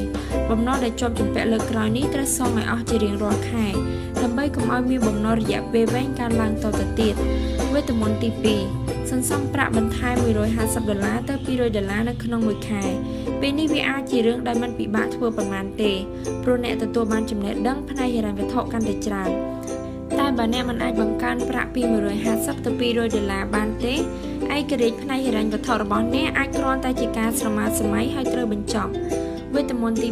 3យកប្រាក់សន្សំ$150ទៅ$200ក្នុងមួយខែទៅសងកាតក្រេឌីតណាមួយពីបណ្ដាការក្រេឌីតទាំងអស់នេះចាត់ទុកថាជាការសងបំណុលកម្រិតទាបថែម$150ទៅ$200លើកាតមួយនោះចំណែកបំណុលលើកាតក្រេឌីតដទៃគួរសងត្រឹមតែកម្រិតទាបបំផុតសិនមនុស្សភាគច្រើនតែងតែព្យាយាមសងលើពីកម្រិតទាបតែបន្តិចបន្តួចនិងបំបែកសងគ្រប់កាតក្រេឌីតដូចជាគ្មានអ្វីប្លែកទេបំណុលរបស់គេពុំមានជំរះដាច់បានមួយសន្លឹកណាឡើយវេទមន្តទី4ពេលជំរះបំណុលទី1ដាច់ហើយយកប្រាក់សន្សំនោះមកសងកាតក្រេឌីតទី2ដែលធ្វើឲ្យអ្នកបានសងបំណុលកម្រិតទាបបូកថែមនឹងចំនួនទឹកលុយដែលអ្នកធ្លាប់សងកាតក្រេឌីតទី1ចូលធ្វើតាមវិធីនេះជាបន្តបន្ទាប់រហូតដល់បំណុលកាតក្រេឌីតរួមទាំងបំណុលផ្ទាល់ខ្លួនផ្សេងៗដែលអ្នកជាប់ជំពាក់ពេលសងបំណុលមួយដាច់ស្រេចហើយអ្នកបង្វែរប្រាក់ដែលធ្លាប់សងពីមុនយកទៅបង់ផ្សំសងបំណុលដែលនៅសល់ធ្វើដូច្នេះនៅរាល់ពេលដែលអ្នកសងជំរះរួចបំណុលណាមួយប្រាក់ដែលត្រូវយកទៅសងបំណុលផ្សេងៗក៏នឹងកើនតែមានចំនួនកើនឡើងទៅតាមនោះដែរវេទមន្តទី5ពេលជំរះបំណុលកាតក្រេឌីតនិងបំណុលផ្ទាល់ខ្លួនជ្រះស្រឡះអស់ចូលចាប់ផ្ដើមសងបំណុលផ្សេងទៀតដូចជាផ្ទះរថយន្តជាដើមបើអ្នកធ្វើតាមវិធីនេះអ្នកអាចនឹងកាន់តែចម្លែកក្នុងចិត្តថាវាបានជួយកាត់បន្ថយរយៈពេលដែលសងបំណុលបានយ៉ាងច្រើនមនុស្សភាគច្រើននឹងដោះបំណុលអស់ក្នុងរយៈពេល5ឆ្នាំវេទមន្តទី6ពេលដែលសងបំណុលអស់ហើយប្រាក់សន្សំដែលធ្លាប់យកទៅសងបំណុលទៅធ្វើវិនិយោគដើម្បីបង្កើនទ្រព្យសម្បត្តិម្ដងវិញមើលទៅដូចជាគ្មានអ្វីត្រូវលំបាកហួសពីសមត្ថភាពថាធ្វើមិនបាននោះទេជំពូកទី13ដំណាក់កាលទី3ដឹងភាពខុសគ្នារវាងការប្រថុយនិងហានិភ័យតើធ្វើដូចម្តេចដើម្បីគ្រប់គ្រងចរន្តប្រាក់បានល្អការគ្រប់គ្រងចរន្តប្រាក់បានល្អគឺចាប់ផ្ដើមពីការដឹងភាពខុសគ្នារវាងទ្រព្យសម្បត្តិនិងបំណុលឌីយ៉ាក្រាមខាងក្រោមនឹងបង្ហាញពីលំនាំចរន្តប្រាក់ដែលមានការគ្រប់គ្រងយ៉ាងល្អរបស់បុគ្គលដែលមានអាយុ45ឆ្នាំ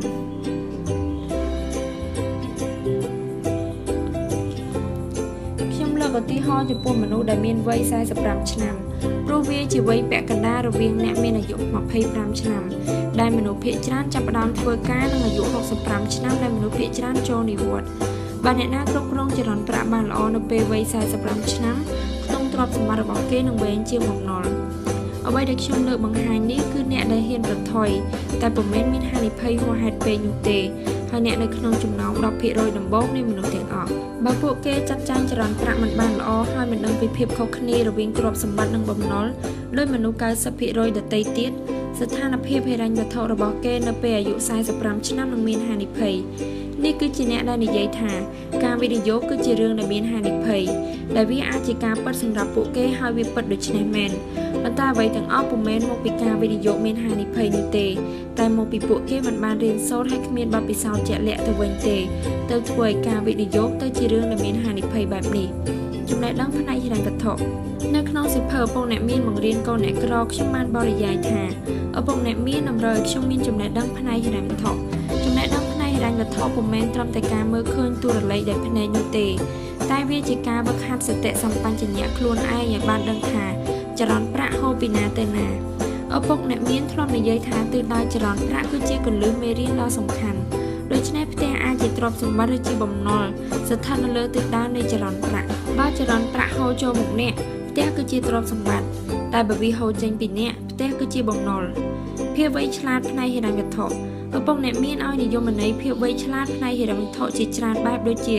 សមត្ថភាពនៅក្នុងការកែប្រែសាច់ប្រាក់ឬកម្លាំងពលកម្មឲ្យคล้ายទៅជាទ្រព្យសម្បត្តិហើយធ្វើឲ្យមានចរន្តប្រាក់ហូរឡើងតែតាមន័យដែលគាត់ចូលចិត្តបំផុតតើនរណាឆ្លាតជាងនរណារវាងឯងនិងប្រាក់របស់ឯងសម្រាប់ឪពុកអ្នកមាន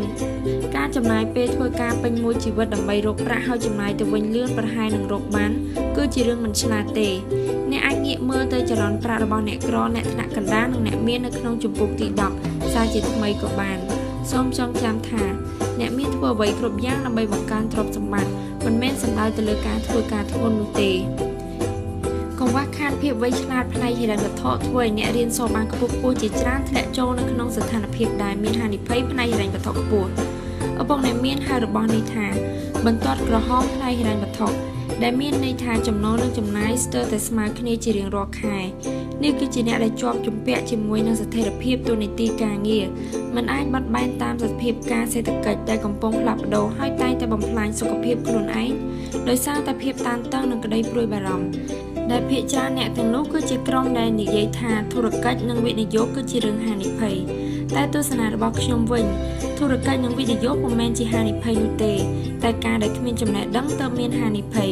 ដូចគ្នានេះដែរជំនឿខុសក៏មានហានិភ័យគ្រាន់តែវាមិនធ្ងន់ធ្ងរខ្លាំងដូចជាការពឹងផ្អែកទៅលើទូនីតិការងារដែលមានស្ថិរភាពយូរអង្វែងនោះទេការទិញទ្រព្យសម្បត្តិពុំមានហានិភ័យនោះទេ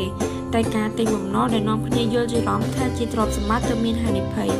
ចំណែកការយកចិត្តទុកដាក់ទៅលើកិច្ចការរបស់ខ្លួនក៏ពុំមានហានិភ័យតែការទំនុកបំរុងទ្រព្យសម្បត្តិឲ្យអ្នកដទៃនិងការដកលុយបង់ឲ្យគេជាមុនទើបមានហានិភ័យដំណាក់កាលទី3គឺត្រូវដឹងពីភាពខុសគ្នារវាងអ្វីជាការប្រថុយនិងអ្វីជាការមានហានិភ័យចាប់ផ្ដើមសកម្មភាពទី1កំណត់រកហានិភ័យតាមការយល់ឃើញរបស់អ្នកកតើការពឹងផ្អែកលើប្រាក់ខែមានហានិភ័យសម្រាប់អ្នកដែរឬទេខតើការមានបំណុលត្រូវសងរាល់ខែមានហានិភ័យដែរឬទេគភាពជាម្ចាស់ទ្រព្យសម្បត្តិដែលបង្កើតឲ្យចរន្តសាច់ប្រាក់រៀងរាល់ខែមានហានិភ័យឬទេខចំណាយពេលសិក្សាពីផ្នែកហិរញ្ញវត្ថុមានហានិភ័យដែរឬទេង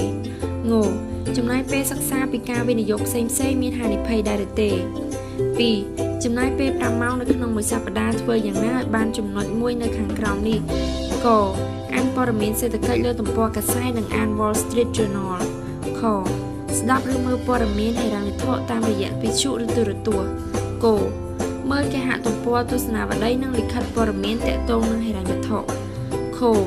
លេងហ្គេមចរន្តប្រាក់ហើយចូលរួមលេងនៅក្នុងក្លឹបហ្គេមចរន្តប្រាក់ដែលនៅជិតផ្ទះងចូលរួមអង្គសិក្ខាសាលាផ្នែកវិនិយោគនិងរៀនសូត្រផ្នែកហិរញ្ញវត្ថុចស្វែងរកជួលអ្នកបង្ហាត់បង្រៀនផ្នែកហិរញ្ញវត្ថុដើម្បីជួយជំរុញអ្នកឲ្យឈានទៅរកឯករាជ្យភាពផ្នែកហិរញ្ញវត្ថុជំពូកទី14តើសម្រាប់ចិត្តធ្វើជាវិនិយោគិនប្រភេទណាសូមចាប់ផ្ដើមពីការងារតូចតាចនិងរៀនសូត្រអំពីវិធីដោះស្រាយបញ្ហាធ្លាប់មានចម្ងល់ទេថាតើហេតុអ្វីបានជាវិនិយោគិនមួយចំនួនរកប្រាក់បានច្រើនជាងគេហើយមានហានិភ័យតិចជាងគេទៅវិញមនុស្សជាច្រើនដែលមានវិបត្តិហិរញ្ញវត្ថុព្រោះគេគេចវេះមិនព្រមទទួលស្គាល់ច្បាប់ទម្លាប់ហិរញ្ញវត្ថុ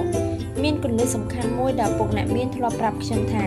បើចង់ឲ្យឆាប់មានចូលងាកទៅប្រឈមមុខជាមួយនឹងបញ្ហាផ្នែកហិរញ្ញវត្ថុធំៗឲ្យបាន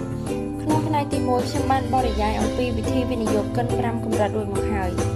ខ្ញុំចង់បែងចែកវិនិយោគិនមួយបែបទៀតដោយចែកចេញជា3ប្រភេទដូចខាងក្រោមនេះប្រភេទ A វិនិយោគិនស្វែងរកមើលបញ្ហាប្រភេទ B វិនិយោគិនស្វែងរកមើលចម្លើយប្រភេទ C វិនិយោគិនស្វែងរកអ្នកជំនាញឲ្យបង្ហាញផ្លូវថាតើត្រូវធ្វើដូចម្តេចអំពីវិនិយោគិនប្រភេទ C Type C investors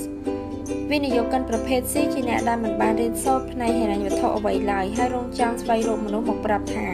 តើគួរវិនិយោគលើអ្វីមនុស្សផ្នែក E និងមនុស្សផ្នែក A ត្រូវគេបង្ខំឲ្យចូលខ្លួនទៅនៅក្នុងហ្គេមវិនិយោគដែលកើតចេញពីនយោបាយសាធារណរដ្ឋដែលបដូរមុខមាត់ទៅពួកគេមិនខ្វល់នឹងយកចិត្តទុកដាក់ស្វែងរកចំណេះដឹងផ្នែកវិនិយោគអ្វីទេទើបពួកគេគ្មានចំណេះដឹងរឿងនេះបន្តិចសោះហើយត្រូវពឹងផ្អែកលើពាក្យណែនាំពីអ្នកដែលគេឲ្យឈ្មោះថាជាអ្នកជំនាញវិនិយោគិនប្រភេទ B Type B investors វិនិយោគិនប្រភេទ B ចូលចិត្តស្វែងរកចម្លើយពួកគេតែងតែសួរថា លោកមានបំណងចង់ឲ្យខ្ញុំវិនិយោគទៅលើអ្វីតើខ្ញុំគួរទិញអចលនទ្រព្យល្អដែរឬទេតើខ្ញុំគួរទិញហ៊ុនណាដែលល្អជាងគេខ្ញុំជជែកជាមួយនឹងឈ្មួញកណ្ដាលហើយគេណែនាំឲ្យពង្រីកមុខរបរឪពុកម្ដាយចែកគេឲ្យបន្តិចបន្តួចតើគួរលក់វាចាយដែរឬទេវិនិយោគិនប្រភេទ B គួររកឱកាសសាកសួរទីប្រឹក្សាផ្នែកពន្ធដារមេធាវីឈ្មួញភាគហ៊ុននិងឈ្មោះអចលនទ្រព្យសួរឲ្យបានច្រើនអ្នករួចសួរដោយប្រយ័ត្នប្រយែងហើយចាំធ្វើតាមការណែនាំពួកគេស្វែងរកទីប្រឹក្សាដែលធ្លាប់អនុវត្តបានជាក់ស្ដែងដោយតាមអ្វីដែលខ្លួនបង្រៀនអ្នកដទៃហើយកុំទៅស្ដាប់ពីអ្វីដែលអ្នកគ្រាន់តែលក់ពាក្យណែនាំហើយរកស៊ីមានបានពីថ្លៃកុំមីស្យងនិងថ្លៃសេវានោះវិនិយោគិនប្រភេទ B គួរតែស្វែងរកទីប្រឹក្សាផ្នែកវិនិយោគដែលធ្លាប់បានផលចំណេញមកពីការវិនិយោគតាមលំនាំនៃគេណែនាំខ្ញុំបានជួបមនុស្សផ្នែក E និង A ដែលមានចំណូលខ្ពស់ភាគច្រើនចាត់ចូលនៅក្នុងការវិនិយោគិនប្រភេទ B ព្រោះពួកគេរវល់ច្រើនមានពេលវេលាតិចតួចក្នុងការសម្លឹងរកមកឱកាសនិងវិនិយោគឬរៀនសូត្រអំពីផ្នែកខាងស្ដាំនៃចរន្តប្រាក់4ផ្នែកហើយនេះហើយទើបគេត្រូវរកអ្នកដទៃមកជួយផ្ដល់ការណែនាំជំនួសឲ្យដោយខ្លួនឯងមនុស្សប្រភេទនេះតែងតែរបស់អ្វីដែលវិនិយោគដែលហៅថាការវិនិយោគរុយរងជាការវិនិយោគដែលគេបង្កើតឡើងសម្រាប់សាធារណជនទូទៅ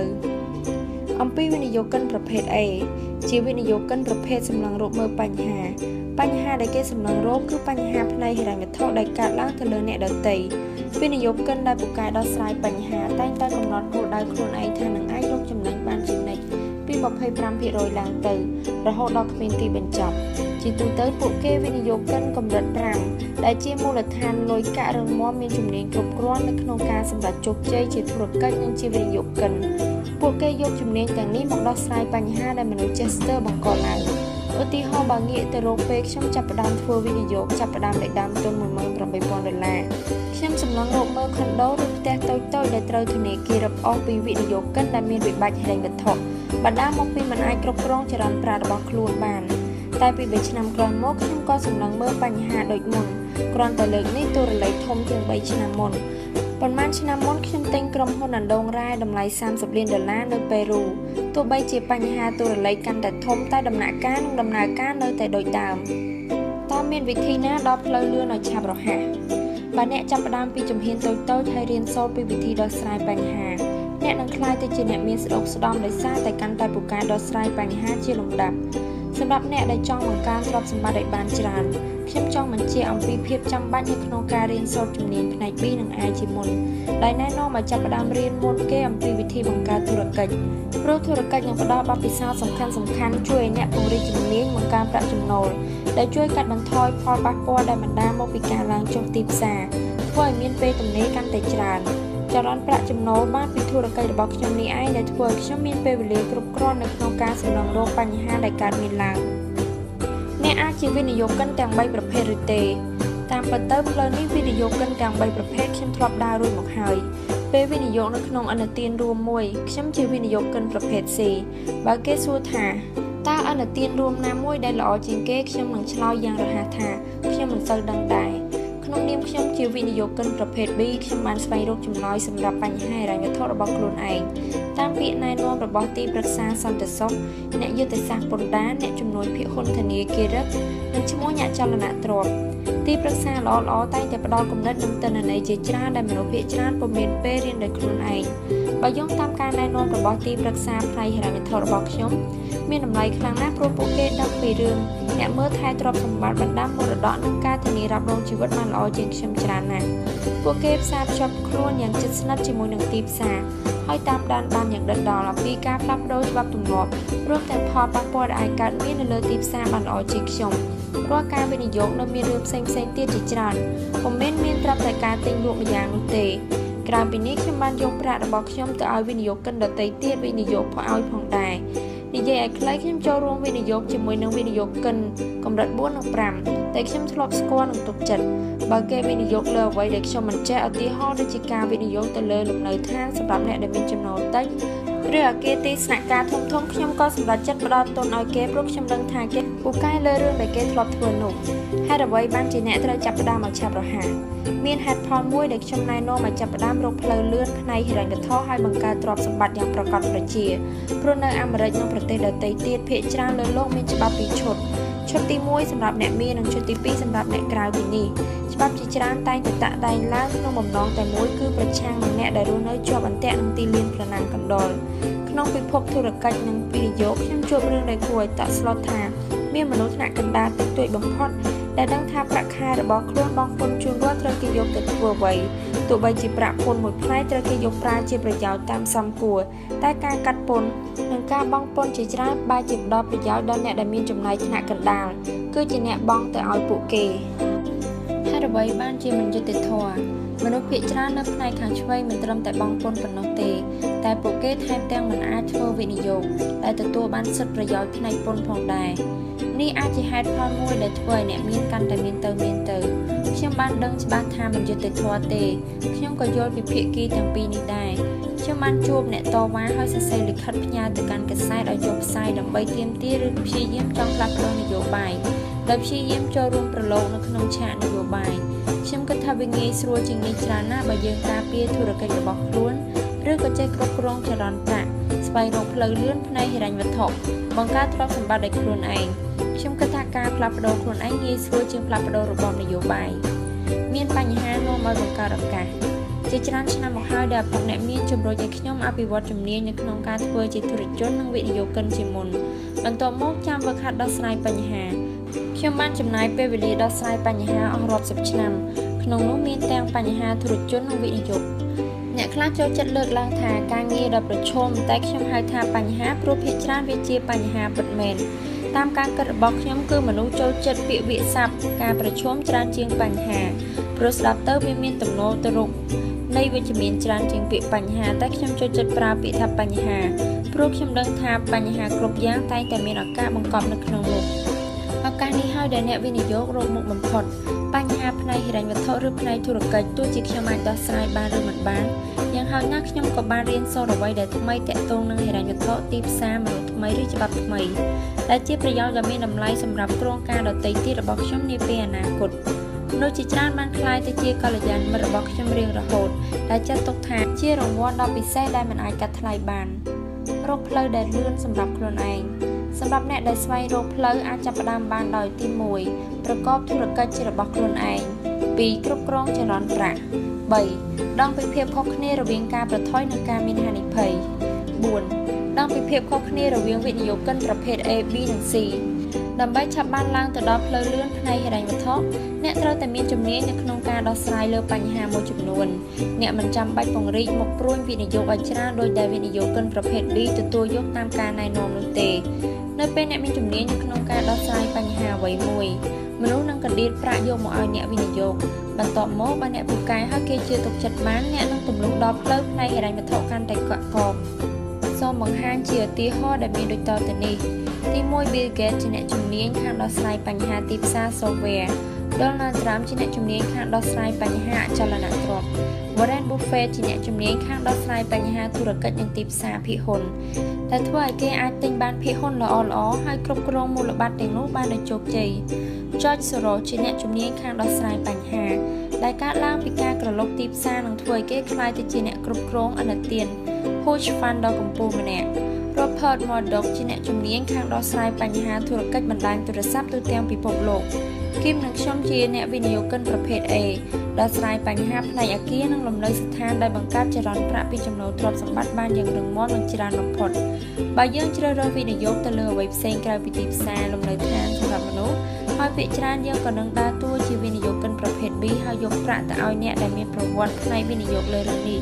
ហើយអាចធ្វើបានដោយការនិយាយឲ្យគេជួយវិនិយោគគឺជាការស្រេចគោលដៅសំខាន់របស់ខ្ញុំគឺប្រកបធុរកិច្ចរបស់ខ្លួនឯងទោះបីជាខ្ញុំនិងភរិយាធ្វើការដើម្បីមនុស្សធម៌និងជួយអ្នកដទៃតែយើងក៏មិនដែលបោះបង់ធុរកិច្ចរបស់ខ្លួនហើយនៅតែបង្កើតទ្រព្យសម្បត្តិឲ្យកាន់តែច្រើនឡើងជាបន្តបន្ទាប់ដូច្នេះបើចង់មានឆាប់រហ័សយើងគួរតែរៀនសូត្រវឹកហាត់ជំនាញ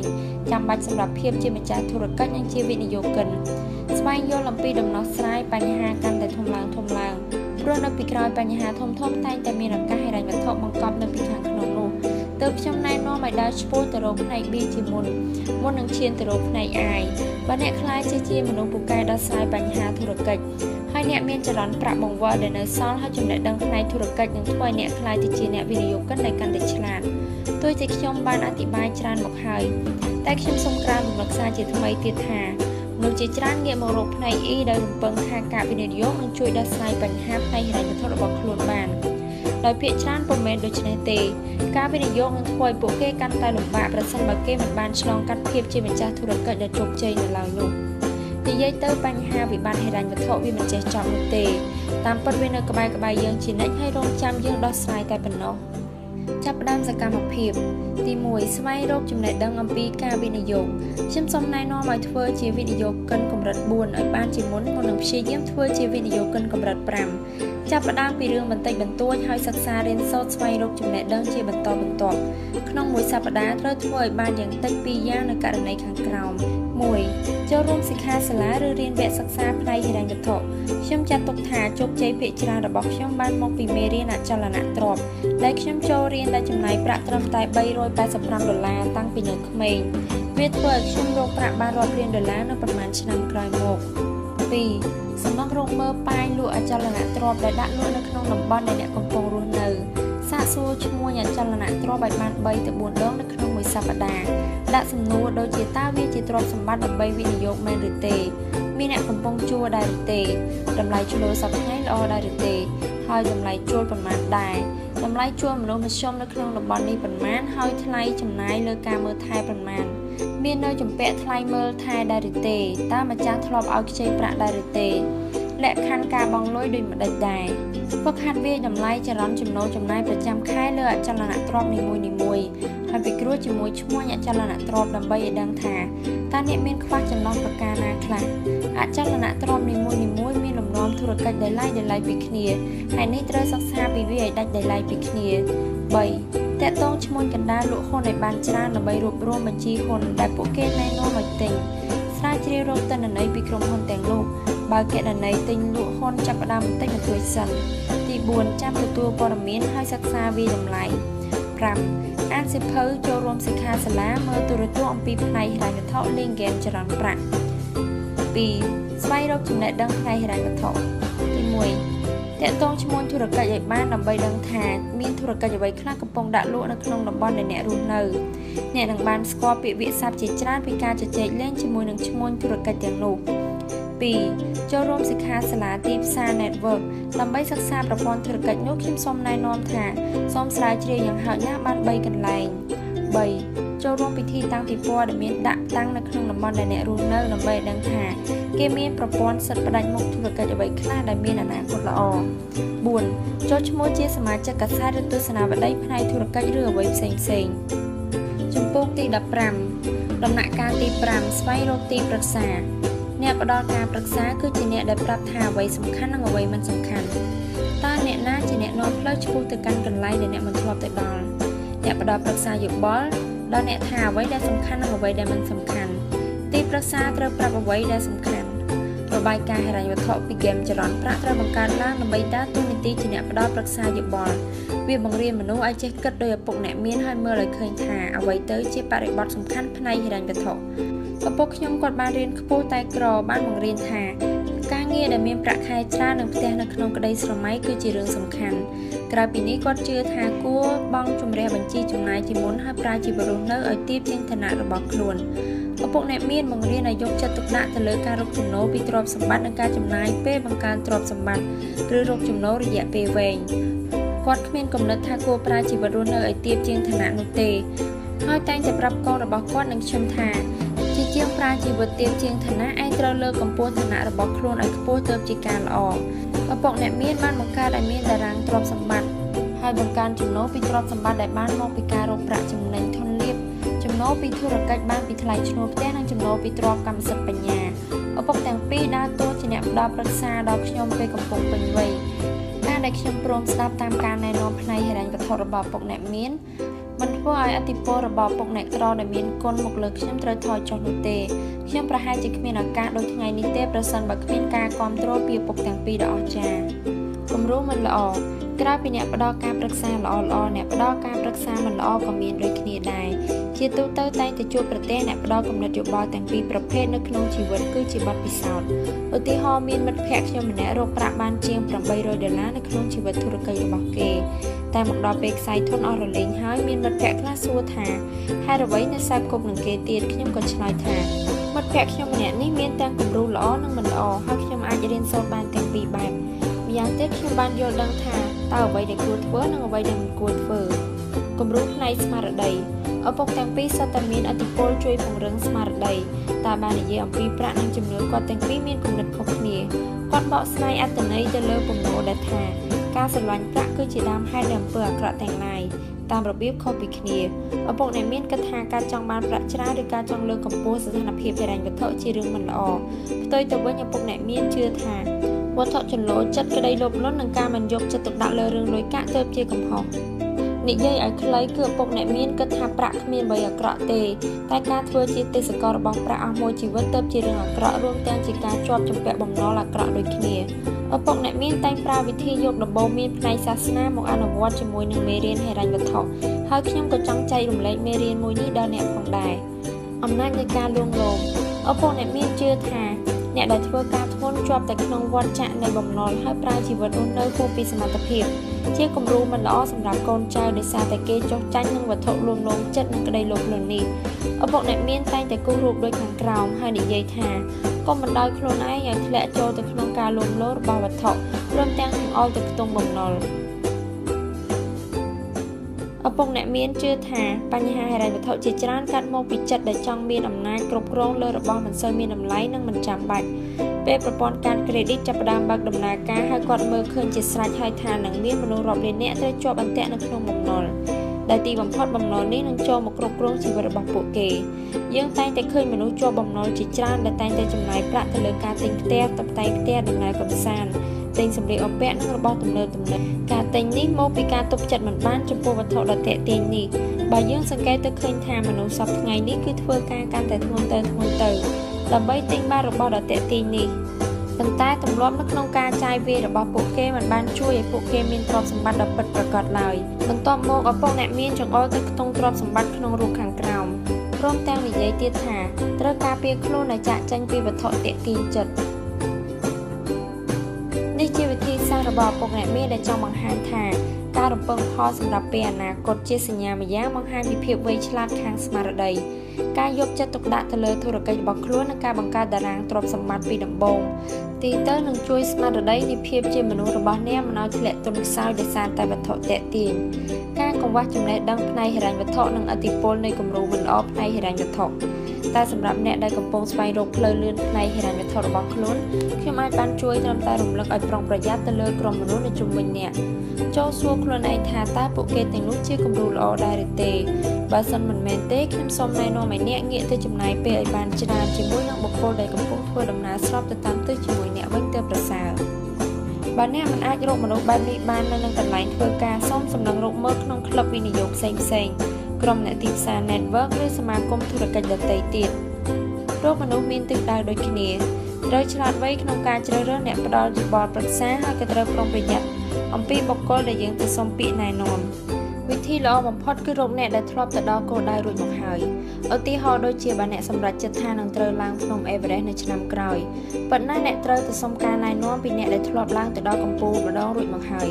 តែទោះជាយ៉ាងណាក្តីនៅពេលចង់ឡើងភ្នំហិរញ្ញវត្ថុមនុស្សភាគច្រើនបែរជាងាកទៅសុំការណែនាំពីមនុស្សដែលកំពុងកប់ភក់ទៅវិញការរកអ្នកផ្ដល់ប្រឹក្សាផ្នែក B និង I គឺជារឿងលំបាកអ្នកដែលនៅផ្ដល់ប្រឹក្សារឿងហិរញ្ញវត្ថុតាមពិតទៅភាគច្រើនសុទ្ធតែជាមនុស្សដែលនៅក្នុងផ្នែក E និង S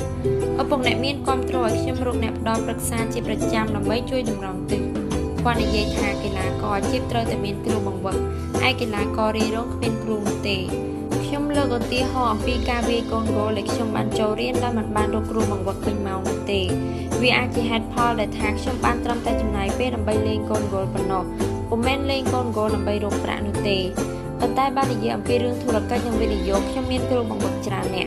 កតែហេតុអ្វីទៅព្រោះវាជាហ្គេមដែលខ្ញុំលេងដើម្បីរកប្រាក់ចំណូលដូច្នេះចូលជ្រើសរើសគ្រូបង្វឹកឬអ្នកផ្ដល់ប្រឹក្សាយ៉ាងវៃឆ្លាតព្រោះនេះគឺជាប្រការសំខាន់បំផុតដែលអ្នកត្រូវធ្វើចាប់ផ្ដើមសកម្មភាព 1រកអ្នកប្រឹក្សាស្វែងរកបុគ្គលនៅក្នុងវិស័យធុរកិច្ចនិងវិនិយោគដែលអាចផ្ដល់ប្រឹក្សាដល់អ្នកបានក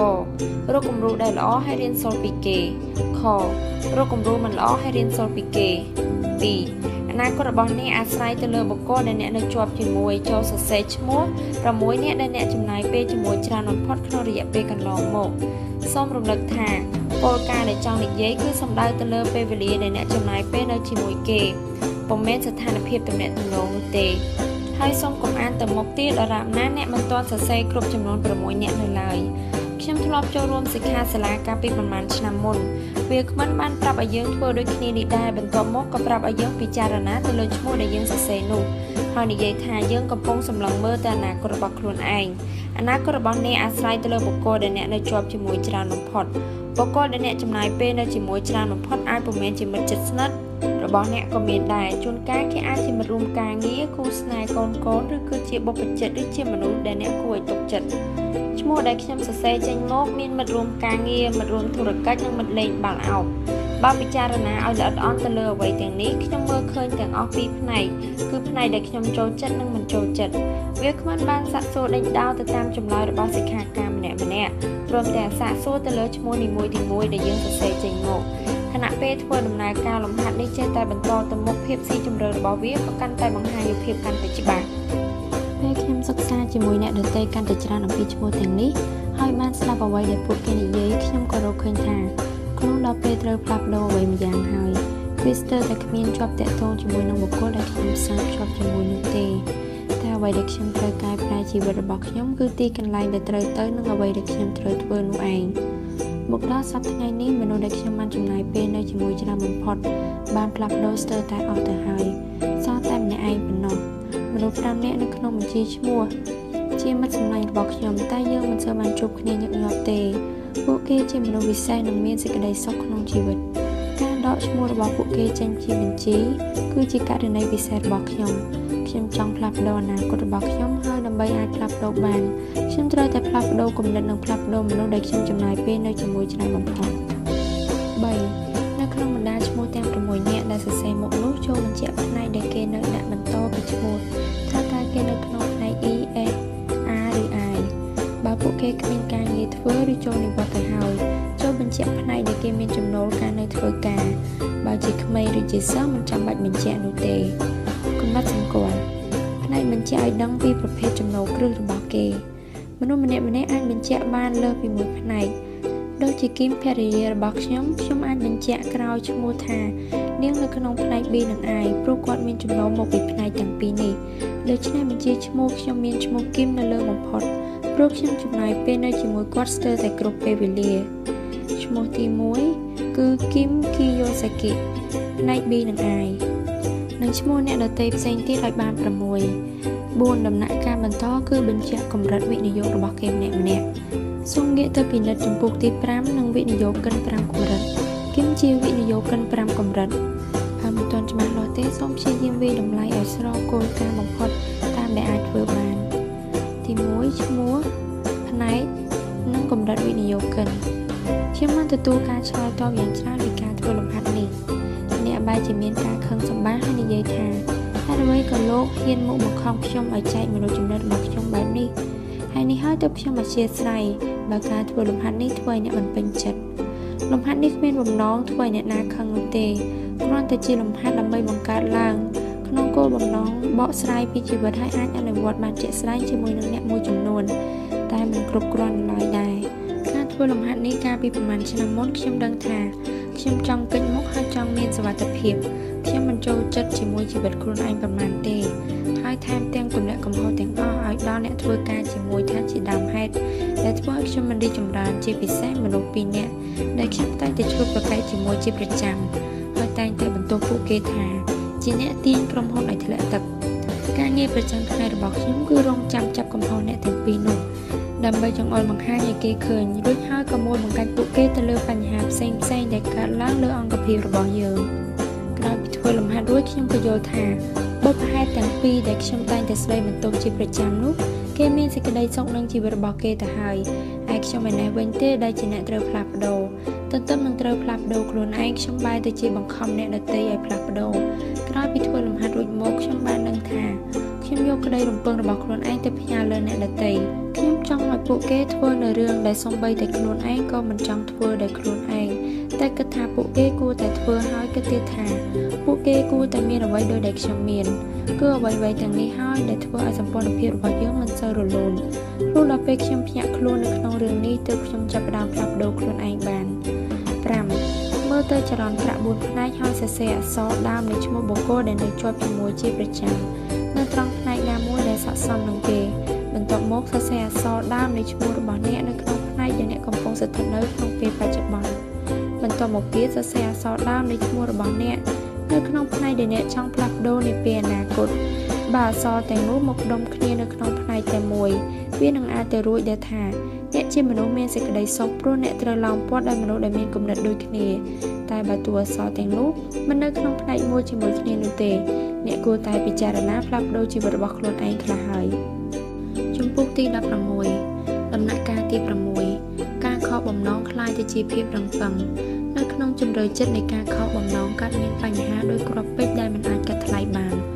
ពេលដែលខ្ញុំលាឈប់ពីកងទ័ពជើងទឹកឪពុកអ្នកមានបានណែនាំឲ្យខ្ញុំរកការងារដែលជួយឲ្យខ្ញុំរៀនសូត្រពីការលក់ដូរគាត់នឹងថាខ្ញុំជាមនុស្សអៀនខ្មាស់ច្រើនហើយការលក់ដូរជាជម្រើសចុងក្រោយបំផុតរបស់ខ្ញុំនៅក្នុងខួរក្បាលក៏គ្មានចង់ធ្វើជាអ្នកលក់នោះដែរខ្ញុំបានចំណាយពេល2ឆ្នាំធ្វើជាបុគ្គលិកផ្នែកលក់ដែលអន់បំផុតនៅក្នុងក្រុមហ៊ុនខ្ញុំមិនអាចលក់សូម្បីតែអាវពោងឲ្យមនុស្សដែលកំពុងតែលង់ទឹកភាពខ្មាស់អៀនវាមិនគ្រាន់តែធ្វើឲ្យខ្ញុំត្រូវឈឺចាប់ប៉ុណ្ណោះទេសូម្បីតែអតិថិជនអង្គុយស្ដាប់ខ្ញុំក៏ទទួលអារម្មណ៍ថាឈឺចាប់ដូចគ្នាដែររយៈពេល2ឆ្នាំនេះខ្ញុំមិនអាចរកពិន្ទុឲ្យបានស្តង់ដារនៅឡើយហើយថែមទាំងបានលះលហៀមកលើថាបំរុងនឹងបណ្ដេញចេញពីការងារទៀតផងខ្ញុំតែងតែបន្ទោសស្ថានភាពសេដ្ឋកិច្ចផលិតផលឬរួមទាំងអតិថិជនថាជាដើមហេតុដែលធ្វើឲ្យខ្ញុំមិនទទួលបានជោគជ័យតែពុកអ្នកមានបែរជាស្ដីឲ្យថាជាងមិនកើតបន្ទោសដែកគាត់ចង់និយាយថាក្តីខកបំណងធ្វើឲ្យយើងឈឺចាប់ហើយទម្លាក់ទៅឲ្យអ្នកដទៃដោយការស្ដីបន្ទោសហើយនេះហើយដើម្បីរៀនសូត្រពីវិធីលក់ដូរដើម្បីលក់ឲ្យបានជោគជ័យខ្ញុំត្រូវតែប្រឈមមុខនឹងការឈឺចាប់ទាំងនេះឲ្យបានខ្ញុំបានរកឃើញមេរៀនដ៏មានតម្លៃខណៈពេលដែលខ្ញុំរៀនសូត្រពីវិធីលក់គឺការផ្លាស់ប្ដូរភាពខកបំណងឲ្យក្លាយទៅជាទ្រព្យសម្បត្តិពុំមែនជាបំណុលនោះទេនៅពេលខ្ញុំបានជួបអ្នកដែលភ័យខ្លាចនឹងអ្វីដែលថ្មីភាគច្រើនអ្វីដែលពួកគេខ្លាចគឺខ្លាចខកបំណងគេខ្លាចមានកំហុសឆ្គងឬទទួលការបដិសេធបើអ្នកត្រៀមខ្លួនរួចជាស្រេចដើម្បីចាប់ផ្ដើមធ្វើដំណើរទៅរកផ្លូវលឿនផ្នែកហិរញ្ញវត្ថុខ្ញុំសូមលើកយកមកបង្ហាញពាក្យណែនាំដែលពុកអ្នកមានបានធ្លាប់ផ្ដល់ឲ្យខ្ញុំសម្រាប់រៀនសូត្រពីអ្វីថ្មីគឺចូលត្រៀមខ្លួនទទួលយកការខកបំណងអ្វីដែលគាត់និយាយមានអត្ថន័យនៅក្នុងផ្លូវវិជ្ជមានមិនមែនអវិជ្ជមាននោះទេគាត់មានជំនឿថាបើអ្នកបានត្រៀមចិត្តជាមុនដើម្បីទទួលយកការខកបំណងអ្នកនឹងអាចផ្លាស់ប្ដូរការខកបំណងឲ្យក្លាយទៅជាទ្រព្យសម្បត្តិបានមនុស្សភាគច្រើនតែងតែផ្លាស់ប្ដូរការខកបំណងឲ្យក្លាយទៅជាបំណុលរយៈពេលវែងអ្នកអាចសង្កេតដឹងនៅពេលពួកគេនិយាយថាខ្ញុំរៀងចាលហើយឬថាខ្ញុំល្មមដឹងខ្លួនហើយថាវាត្រូវតែបរាជ័យអញ្ចឹងមែនដូចគ្នានឹងពំនោថារាល់បញ្ហាតែងតែមានឱកាសបង្កប់នៅពីក្នុងរាល់ពេលខកបំណងមានគ្រាប់ពេជ្របញ្ហាដ៏មានតម្លៃដែលមិនអាចកាត់ថ្លៃបានពេលណាបានលើពាក្យខ្ញុំរៀងចាលហើយខ្ញុំអាចកាត់យល់ភ្លាមថាគេម្នាក់នោះលែងមានការរៀនសូត្រទៀតហើយគេបណ្ដោយឲ្យក្តីខកបំណងចូលមករារាំងហើយក៏ជាកំផែងព័ទ្ធជុំវិញទន្ទឹមនឹងត្រូវយកវាមកធ្វើជាមូលដ្ឋានសម្រាប់រៀនសូត្រឪពុកអ្នកមានបានជួយខ្ញុំឲ្យរៀនសូត្រពីវិធីចាត់ការនឹងការខកបំណងផ្លូវចិត្តគាត់និយាយថាមនុស្សមិនជាច្រើនប៉ុន្មានទេដែលសាងខ្លួនឯងឲ្យក្លាយទៅជាអ្នកមានព្រោះតែមនុស្សភាគច្រើនមិនអាចអត់ធ្មត់បានជាមួយនឹងការខកបំណងនេះទន្ទឹមនឹងត្រូវរៀនសូត្រនៅក្នុងការប្រឈមជាមួយនឹងការខកបំណងពួកគេបែរជាគេចវេះអស់មួយជីវិតឪពុកអ្នកមានជឿថាការខកបំណងវាជាផ្នែកសំខាន់នៃការរៀនសូត្រមនុស្សយើងអភិវឌ្ឍចរិតនិស្ស័យតាមរយៈការខកបំណងប្រៀបដូចជាយើងរៀនសូត្រពីកំហុសឆ្គងដូចនេះដែរបន្តទៅនេះគឺជាដំបូន្មានដែលគាត់បានផ្ដល់មកឲ្យខ្ញុំគិតទុកជាមុនថាអាចខកបំណងឪពុកអ្នកមានតែងតែនិយាយថាមានតែមនុស្សល្ងងប៉ុណ្ណោះដែលរំពឹងគិតថាអ្វីគ្រប់យ៉ាងនឹងប្រព្រឹត្តទៅតាមបំណងការគិតទុកជាមុនអាចគិតត្រូវខុសអាចខកបំណងពុំមែនមានន័យថា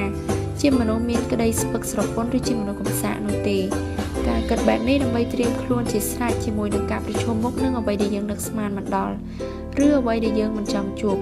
ការសម្រួលចិត្តសម្រួលអារម្មណ៍ដើម្បីប្រឈមជាមួយនឹងវាអាចនឹងជួយខ្លួនយើងឲ្យមានស្មារតីរឹងប៉ឹងឯ ឯរក្សាបានភាពភ្លឺខ្លាស្វាហាប់នៅក្នុងគណៈពេលដែលអ្វីៗវាមិនបានដូចចិត្តនៅពេលដែលឯងរក្សាចិត្តបានឯងនឹងអាចគិតឲ្យសម្រេចចិត្តបានល្អទៀតផងក្នុងរយៈពេលជាច្រើនខែមកនេះខ្ញុំបានជួបនឹងមនុស្សជាច្រើនដែលមានគំនិតថ្មីទាក់ទងនឹងធុរកិច្ចល្អក្តីត្រេកត្រអាលរបស់ពួកគេស្ថិតនៅក្នុងចិត្តបានប្រហែល1ខែមុននឹងគេទទួលរងក្តីខកបំណងមិនជួបប៉ុន្មានក្តីត្រេកត្រអាលរបស់គេក៏រលាយអស់ទៅអ្វីដែលយើងបានឮពួកគេនិយាយគឺជាគំនិតល្អហើយតែប្រើការមិនកើតតាមពិតមិនមែនគំនិតទាំងអស់នោះប្រើការមិនកើតនោះទេតែក្តីខកបំណងឯណោះទេដែលមានឥទ្ធិពលគ្រប់ដណ្ដប់ទៅលើពួកគេធ្វើការកង្វះភាពអត់ធ្មត់មកប្រែក្លាយឲ្យទៅជាក្តីខកបំណងរួចហើយក៏ព្រមចុះចាញ់ទៅលើវាជាញឹកញាប់កង្វះភាពអត់ធ្មត់បណ្ដាលមកពីពួកគេមិនទទួលបានផលប្រយោជន៍ឲ្យរហ័សទាន់ចិត្តចំណែកម្ចាស់ធុរកិច្ចនិងវិនិយោគិនអាចត្រូវរងចាំប្រមូលផ្លែផ្កាពីធុរកិច្ចការវិនិយោគអស់ជាច្រើនឆ្នាំព្រោះពួកគេដឹងច្បាស់ថាដើម្បីសម្រេចជោគជ័យគេត្រូវប្រើពេលហើយគេដឹងទៀតថាផ្លែផ្កាដែលនឹងទទួលបានវានឹងមានតម្លៃស័ក្តិសមសម្រាប់ការរងចាំនេះត្រៀមបំរុងផ្ដល់ការប្រឹក្សាទុកជាស្រេចយើងគួរតែត្រៀមលេខទូរស័ព្ទសម្រាប់គ្រាអាសន្នរបស់សមាជិកពន្លត់អគ្គិភ័យឲ្យនៅមានជាប់នឹងខ្លួនជានិច្ចតើនរណាខ្លះដែលមានឈ្មោះនៅក្នុងបញ្ជីថាជាអ្នកមានចំណេះដឹងនិងគួរឲ្យទុកចិត្តបានរបស់យើងសម្រាប់ពួកខ្ញុំអ្នកផ្ដល់ការប្រឹក្សាផ្នែកហិរញ្ញវត្ថុចាត់ទុកថាជារឿងដែលមិនអាចខ្វះបានឡើយប្រសិនបើមានការបន្ទាន់ខ្ញុំអាចតាក់ទងទៅពួកគេដោយគ្រាន់តែលើកទូរស័ព្ទប៉ុណ្ណោះជាញឹកញាប់ពេលខ្ញុំតែងតែទូរស័ព្ទទៅរកមិត្តភក្តិណាម្នាក់មុននឹងធ្វើធុរកិច្ចឬធ្វើកិច្ចសន្យាអ្វីមួយប្រាប់គេថាខ្ញុំកំពុងធ្វើអ្វីចង់បានលទ្ធផលដូចម្ដេចក្រៅពីនេះខ្ញុំបានសូមឲ្យគេត្រៀមលក្ខណៈដើម្បីជួយខ្ញុំក្នុងករណីណាដែលជួបការលំបាកនិងហួសពីសមត្ថភាពដែលខ្ញុំតែងតែជួបញឹកញាប់ថ្ងៃមួយខ្ញុំបានតថ្លៃទិញអចលនទ្រព្យដ៏ធំមួយពីអ្នកលក់កំពូលក្បាលខូចម្នាក់ដែលប្រែក្រឡាលក្ខខណ្ឌកិច្ចសន្យានៅពេលចរចាគ្នារួចហើយគេដឹងថាខ្ញុំចង់បានរបស់នោះខ្លាំងណាស់ទើបគេព្យាយាមកេងចំណេញពីខ្ញុំឲ្យបានកាន់តែច្រើននៅក្នុងវិនាទីចុងក្រោយដែលធ្វើឲ្យខ្ញុំជាមនុស្សឆាប់ខឹងស្រាប់ទៅជាច្រឡោតតងស្ទើរតែទប់អារម្មណ៍មិនជាប់តែខ្ញុំមិនធ្វើអ្វីផ្ដេសផ្ដាសទេគ្រាន់តែច្រឡោតតាមទម្លាប់ចាស់ហើយខ្ញុំគ្រាន់តែសុំពេលចេញទៅក្រៅបន្តិចដើម្បីទូរស័ព្ទពិគ្រោះយោបល់ជាមួយនឹងមិត្តភក្តិក្រោយពីទូរស័ព្ទនិយាយជាមួយមិត្តភក្តិ3នាក់ដែលបានត្រៀមបំរុងឲ្យជួយកិច្ចជាមុននោះលុះគេផ្ដល់ការណែនាំផ្សេងៗដល់ខ្ញុំក៏ចាប់ផ្ដើមស្ងប់ចិត្តមកវិញហើយបានដឹងពីវិធីចរចាថ្លៃថ្មីចេះ3យ៉ាងដែលខ្ញុំមិនធ្លាប់ដឹងពីមុនមកទោះបីជាលទ្ធផលចរចាថ្ងៃនោះមិនបានសម្រេចតែខ្ញុំនៅតែអនុវត្តវិធីចរចានោះរហូតដល់បច្ចុប្បន្ននេះខ្ញុំប្រហែលជាមិនចេះវិធីសាស្ត្រតថ្លៃខាងលើនោះទេប្រសិនបើគ្មានការចរចាទិញលក់លើកនោះនេះគឺជាចំណេះដឹងដ៏មានតម្លៃមហាសាលមិនអាចកាត់ថ្លៃបានឡើយប្រការសំខាន់គឺយើងមិនអាចរៀនអ្វីៗទុកមុនបានគ្រប់យ៉ាងនោះទេយើងច្រើនតែស្ទុះស្ទារៀននៅពេលដែលចាំបាច់ប៉ុណ្ណោះនេះជាហេតុផលដែលខ្ញុំណែនាំឲ្យអ្នកធ្វើអ្វីថ្មីហើយគិតទុកជាមុនថាវាអាចត្រូវខកបំណងតែត្រូវមានអ្នកផ្ដល់ការប្រឹក្សាត្រៀមបំរុងទុកសម្រាប់ផ្ដល់ការណែនាំឲ្យអ្នកឲ្យបោះជំហានឆ្លងកាត់បទពិសោធន៍ទាំងនោះបានមនុស្សជាច្រើនមិនព្រមបង្កើតគម្រោងផែនការអ្វីថ្មីនោះទេព្រោះគេគិតថាខ្លួនមិនចេះគ្រប់យ៉ាងមែនតែបើអ្នកមិនចូលប្រឡូកអ្វីសោះនោះអ្នកក៏មិនអាចចេះអ្វីទាំងអស់ដែរមានមិត្តភក្តិខ្ញុំម្នាក់តែងតែនិយាយជាប្រចាំថាមនុស្សជាច្រើនមិនព្រមបង្កើតយានជំនិះសូម្បីតែមួយចំអាមគេរងចាំតែភ្លើងបដូរពណ៌ស្តុបទៅជាខៀវទាំងអស់ហើយនេះហើយទើបគ្មានអ្វីភ្ញាក់ផ្អើលនោះទេដែលពួកគេនៅតែមួយកន្លែងបែបនេះចេះអាសូរខ្លួនឯងការជឿចាប់បំផុតនៃការមានកំហុសឆ្គងឬបរាជ័យពុំមែនមកពីការជិះជាន់ឬស្ដីបន្ទោសរបស់អ្នកដទៃនោះទេតែមកពីអ្វីដែលយើងដាក់ទណ្ឌកម្មឲ្យខ្លួនឯងយើងខឹងនឹងខ្លួនឯងជឿចាប់សោកស្ដាយដែលមិនគួរធ្វើខុសមនុស្សភាគច្រើនដែលសាងកំហុសឆ្គងតែងតែដាក់ទណ្ឌកម្មខ្លួនឯងយ៉ាងធ្ងន់ធ្ងរជាងអ្នកដទៃទៅទៀតខ្ញុំធ្លាប់ជួបមនុស្សដែលរឹងរូសនឹងខ្លួនឯងទាំងផ្លូវចិត្តនិងផ្លូវអារម្មណ៍តែងតែប្រុងប្រយ័ត្នជ្រុលហួសហេតុនៅក្នុងពេលត្រូវទទួលរងការប្រថុយប្រថាននៅក្នុងការទទួលយកគំនិតថ្មីឬនៅពេលព្យាយាមធ្វើអ្វីថ្មីហើយនេះប្រសិនបើអ្នកគិតយកតែការខកបំណងរបស់ខ្លួនមកដាក់ទណ្ឌកម្មឲ្យខ្លួនឯងនោះវានឹងធ្វើឲ្យអ្នកជួបការលំបាកនៅក្នុងការរៀនសូត្រអ្វីថ្មីមិនខានឡើយប្រាប់ការពិតការដាក់ទណ្ឌកម្មដ៏ធ្ងន់បំផុតដែលខ្ញុំទទួលយកកាលពីក្មេងគឺកើតឡើងនៅថ្ងៃដែលខ្ញុំបានធ្វើឲ្យបាក់ធ្មេញមុខបងស្រីដោយអចេតនាគាត់រត់ទៅប្តឹងឪពុកចំណែកឯខ្ញុំដាក់មេផាយរកកន្លែងលាក់ខ្លួនបន្ទាប់ពីឪពុករកខ្ញុំឃើញគាត់ខឹងខ្ញុំជាខ្លាំងហើយស្ដីបន្ទោសថាការដែលពុកដាក់ទោសកូនឯងមិនមែនមកពីធ្វើឲ្យបាក់ធ្មេញបងស្រីរបស់ឯងនោះទេតែមកពីឯងរត់គេចនឹងខ្លួនឯង បាននិយាយអំពីរឿងហិរញ្ញវត្ថុច្រើនដងហើយដែលខ្ញុំស្ទើរតែរត់គេចចេញពីកំហុសឆ្គងដែលខ្លួនបានសាងតែការរត់គេចគឺជាការរករួចខ្លួនដែលងាយស្រួលជ្រុលពេកហើយបើយើងនិយាយឲ្យខ្លីគឺមនុស្សយើងគ្រប់គ្នាតែងតែធ្វើខុសហើយសោកស្ដាយនឹងខកបំណងនៅពេលណាអ្វីផ្សេងមកប្រព្រឹត្តទៅតាមការរំពឹងទុកភាពខុសគ្នាស្ថិតនៅត្រង់ថាតើយើងឆ្លើយតបដោយម្ដេចទៅលើក្តីក្របំណងនោះឪពុកអ្នកមានបានប្រាប់ថាទំហំជោគជ័យអាស្រ័យទៅលើទំហំនៃការខំប្រឹងប្រែងនៃបំណងប្រាថ្នានិងវិធីសាស្ត្រដែលឯងឆ្លើយតបនឹងក្តីខកបំណងរហូតទាល់តែបានសម្រេចប៉ុន្មានឆ្នាំខាងមុខពួកយើងជួបនឹងការផ្លាស់ប្ដូរផ្នែកហិរញ្ញវត្ថុដែលជាការសាកពិសោធន៍ភាពក្លាហានរបស់យើងប្រៀបដូចជាចម្រៀងរបស់ Pop Legend ធ្លាប់ច្រៀងថាលុះពេលវេលាមកដល់វានឹងផ្លាស់ប្ដូរ The time they are changing អ្នកដែលអាចគ្រប់គ្រងអារម្មណ៍ខ្លួនឯងបានអ្នកដែលមានអារម្មណ៍ចាស់ទុំល្មមនឹងអាចរៀនអ្វីថ្មីផ្នែកហិរញ្ញវត្ថុនិងមានឱកាសរីកចម្រើនទៅថ្ងៃអនាគតជាទ្រព្យសម្បត្តិរបស់បុគ្គលណាដែលអាចសម្របខ្លួនទៅតាមពេលវេលាហើយប្រើប្តីបំណងរបស់ខ្លួនធ្វើជាមូលដ្ឋានបង្អែកដើម្បីឆ្ពោះទៅរកអនាគតនោះចាប់ផ្ដើមសកម្មភាព 1. ហ៊ានខុសនេះជាហេតុផលថាហេតុអ្វីទើបខ្ញុំណែនាំឲ្យចាប់ផ្ដើមពីដំណើរទារកសូមចាំថាការបរាជ័យផ្នែកមួយនៃជ័យជំនះមនុស្សផ្នែក E និង F បានទទួលការបង្រៀនឲ្យគិតថាធ្វើខុសជាទង្វើដែលគេមិនទទួលយកប៉ុន្តែសម្រាប់មនុស្សផ្នែក B និង I គេដឹងច្បាស់ថាការធ្វើខុសជាវិធីដែលជួយឲ្យខ្លួនបានរៀនសូត្រ 2. ចាប់ផ្ដើមបន្តិចម្ដងនៅពេលជួបអ្វីដែលអ្នកចង់វិនិយោគសូមសាកល្បងបោះទុនបន្តិចបន្តួចសិនចុះអ្នកនឹងនឹកឆ្ងល់នឹងភាពវៃឆ្លាតរបស់ខ្លួនដែលរីកចម្រើនយ៉ាងឆាប់រហ័សនៅពេលដែលដាក់ទុនទៅហើយនោះមិនត្រូវចំណាយប្រាក់ទុនច្រើនភ្លាមពេកនោះទេឬយកលុយដែលបំរុងបង់ថ្លៃផ្ទះឬប្រាក់សោធននិវត្តន៍ទាំងអស់ទៅចុះទុនតែសូមឲ្យចុះទុនតែបន្តិចបន្តួចហើយបន្ទាប់មកតាមដានវាឲ្យដិតដល់ហើយសិក្សារៀនសូត្រពីវា 3. គន្លឹះសំខាន់គឺចាប់ផ្ដើមសកម្មភាពការអានការមើលនិងការស្ដាប់សុទ្ធសឹងតែជាការរៀនសូត្រតែសំខាន់បំផុតគឺអ្នកត្រូវតែចាប់ផ្ដើមសកម្មភាពដោយសារលបងទិញអចលនទ្រព្យតូចតាចដើម្បីបង្កើនចរន្តប្រាក់ជាវិជ្ជមានចូលរួមក្នុងទីផ្សារ network ហើយសិក្សាពីផ្ទៃក្នុងរបស់វាឬមួយក៏វិនិយោគលើភាគហ៊ុនបន្ទាប់ពីបានសិក្សាលើក្រុមហ៊ុននោះរួចមកហើយប្រសិនបើចាំបាច់គួរតែសុំការណែនាំផ្ដល់ប្រឹក្សាពីទីប្រឹក្សាផ្នែកហិរញ្ញវត្ថុឬទីប្រឹក្សាផ្នែកពន្ធរបស់អ្នកអនុវត្តទៅតាមអ្វីដែល Nike បានប្រាប់ថា just do it ភ្លាមទៅអំណាចនៃការបរិច្ចាគនៅតែម្នាក់គត់ដែលមានសិទ្ធិកំណត់ក្នុងការគិតនិងជឿដូចម្ដេចអំពីខ្លួនគឺរូបអ្នកផ្ទាល់តែម្ដងការរៀននៅឆ្នាំចុងក្រោយនៃមធ្យមសិក្សាម៉ែជាកូនឪពុកអ្នកមាននិងខ្ញុំត្រូវគេយកមកឈរជាមួយគ្នាចំពោះក្រុមសិស្សដែលមានពិន្ទុខ្ពស់ជាងគេនៅក្នុងថ្នាក់គ្រូបន្ទប់សម្លឹងមកយើងទាំងពីរនាក់ហើយនិយាយថា The two of you will never amount to anything ឯងទាំងពីរនាក់នេះមិនដឹងទៅជាស្អីកើតទេជាហេតុធ្វើឲ្យមិត្តរួមថ្នាក់ទប់អារម្មណ៍មិនបានក៏ស្រែកហូក្រែវ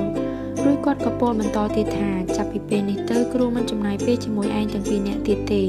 គ្រូត្រូវចំណាយពេលសម្រាប់ពួកអ្នករៀនពូកែទាំងនេះវិញពួកឯងគ្រាន់តែជាកាកសំណល់បន្ទុកដ៏អន់គ្មានផ្លូវរីកចម្រើននោះទេចេញឲ្យផុតពីមុខយើងគាំទ្រចំពោះការងារទាំងនោះ biggest favor of all ចាត់ទុកថាជាការគាំទ្រធំបំផុតចំពោះអរិយាប័ត្ររបស់គ្រូបន្ទប់ថ្នាក់ម្នាក់នោះសម្រាប់ខ្ញុំនិងម៉ាយទោះជាពាក្យសម្ដីរបស់គាត់ធ្វើឲ្យពួកយើងជឿចាប់តែវាបានជំរុញឲ្យខ្ញុំនិងម៉ាយខិតខំប្រឹងប្រែងកាន់តែខ្លាំងពាក្យសម្ដីទាំងនោះធ្វើឲ្យយើងរៀនសូត្ររហូតដល់ចប់បរិញ្ញាបត្រព្រមទាំងបង្កើតធុរកិច្ចរបស់ខ្លួនបានជំនួបមិត្តរួមចំនួនពីមួយឆ្នាំបន្ទាប់មកខ្ញុំនិងម៉ាយបានទៅចូលរួមពិធីជប់លៀងមិត្តរួមចំនួននៅសាលារៀនចាត់ទុកថាជាអនុស្សាវរីយ៍ដ៏គួរឲ្យចងចាំសម្រាប់គ្រប់គ្នាយើងមានសេចក្តីបេតិសមនស្សខ្លាំងណាស់បានជួបមិត្តរួមថ្នាក់ឡើងវិញតែធ្លាប់រៀនសូត្រជាមួយគ្នារយៈពេល3ឆ្នាំនៅក្នុងសម័យដែលយើងស្គាល់ខ្លួនឯងមិនទាន់ច្បាស់នៅឡើយអ្វីដែលគួរគិតពិចារណានោះគឺអ្នកដែលរៀនពូកែ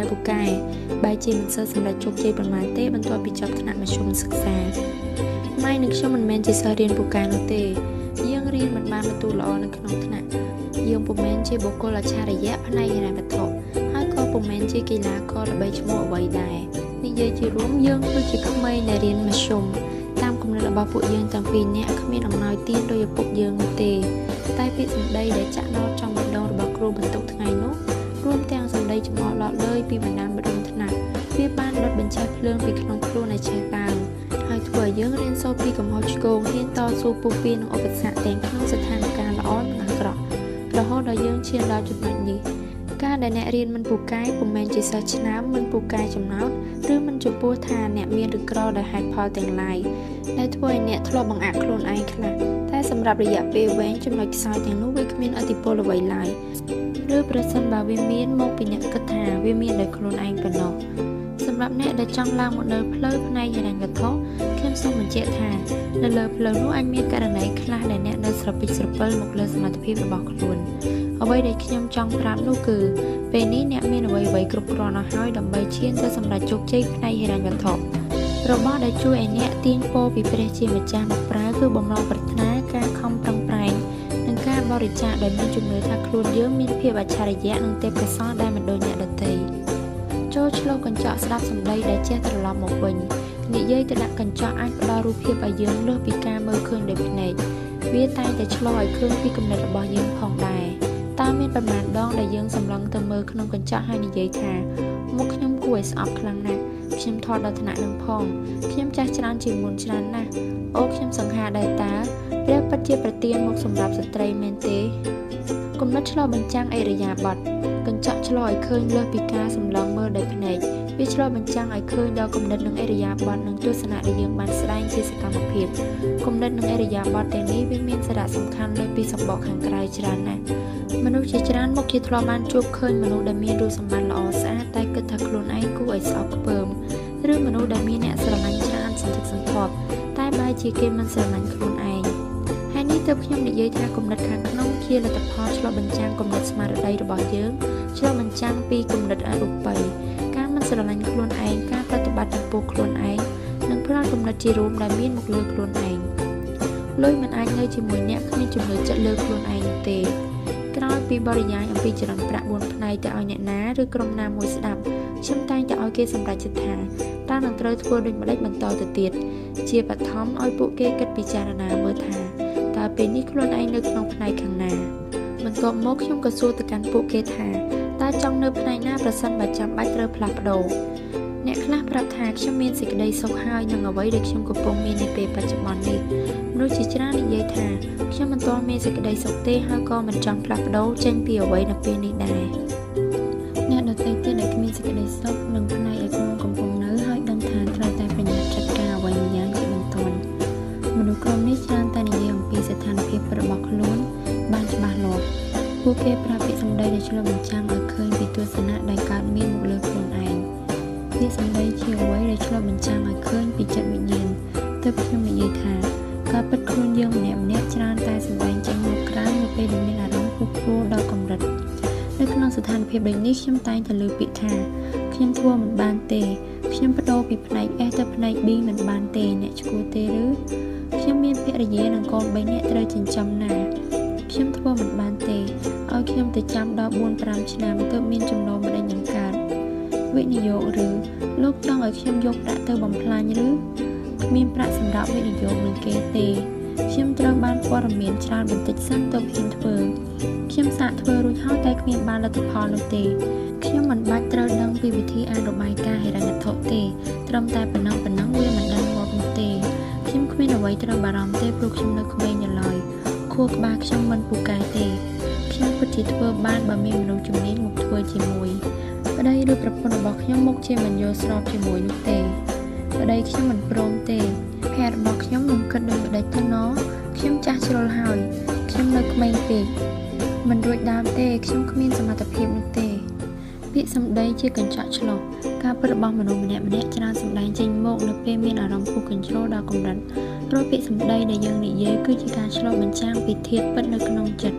សម្ដីជាបរិវាររបស់ចិត្តសូម្បីជាគេកំពុងតែនិយាយជាមួយអ្នកក៏ដោយពាក្យណែនាំរបស់ខ្ញុំចំពោះអ្នកដែលត្រៀមខ្លួនផ្លាស់ប្ដូរពីផ្នែកមួយទៅផ្នែកមួយទៀតពាក្យណែនាំដ៏សំខាន់បំផុតគឺត្រូវប្រយ័ត្នប្រយែងចំពោះពាក្យសម្ដីរបស់ខ្លួនឯងប្រយ័ត្នពាក្យសម្ដីដែលចេញមកពីចិត្តរបស់ខ្លួនចេញពីវិញ្ញាណរបស់ខ្លួនបើចង់ផ្លាស់ប្ដូរសូមឲ្យប្រយ័ត្នទៅលើគំនិតនិងពាក្យសម្ដីដែលចេញពីអារម្មណ៍របស់ខ្លួនឯងផងដែរ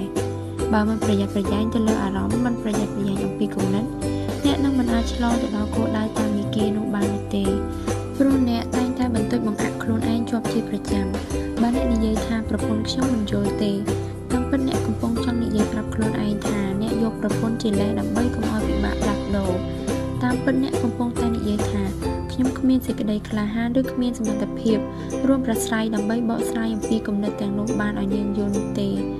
រាល់ពាក្យសម្ដីជាការឆ្លុះបញ្ចាំងដែលធ្វើឲ្យអ្នកមានឱកាសពិចារណាឲ្យជ្រៅចូលទៅក្នុងជំនឿចិត្តរបស់ខ្លួនប្រសិនបើអ្នកនិយាយថាខ្ញុំលាឈប់ពីការងារដើម្បីទៅប្រកបธุរកិច្ចដែលខ្លួនឯងមិនបានទេ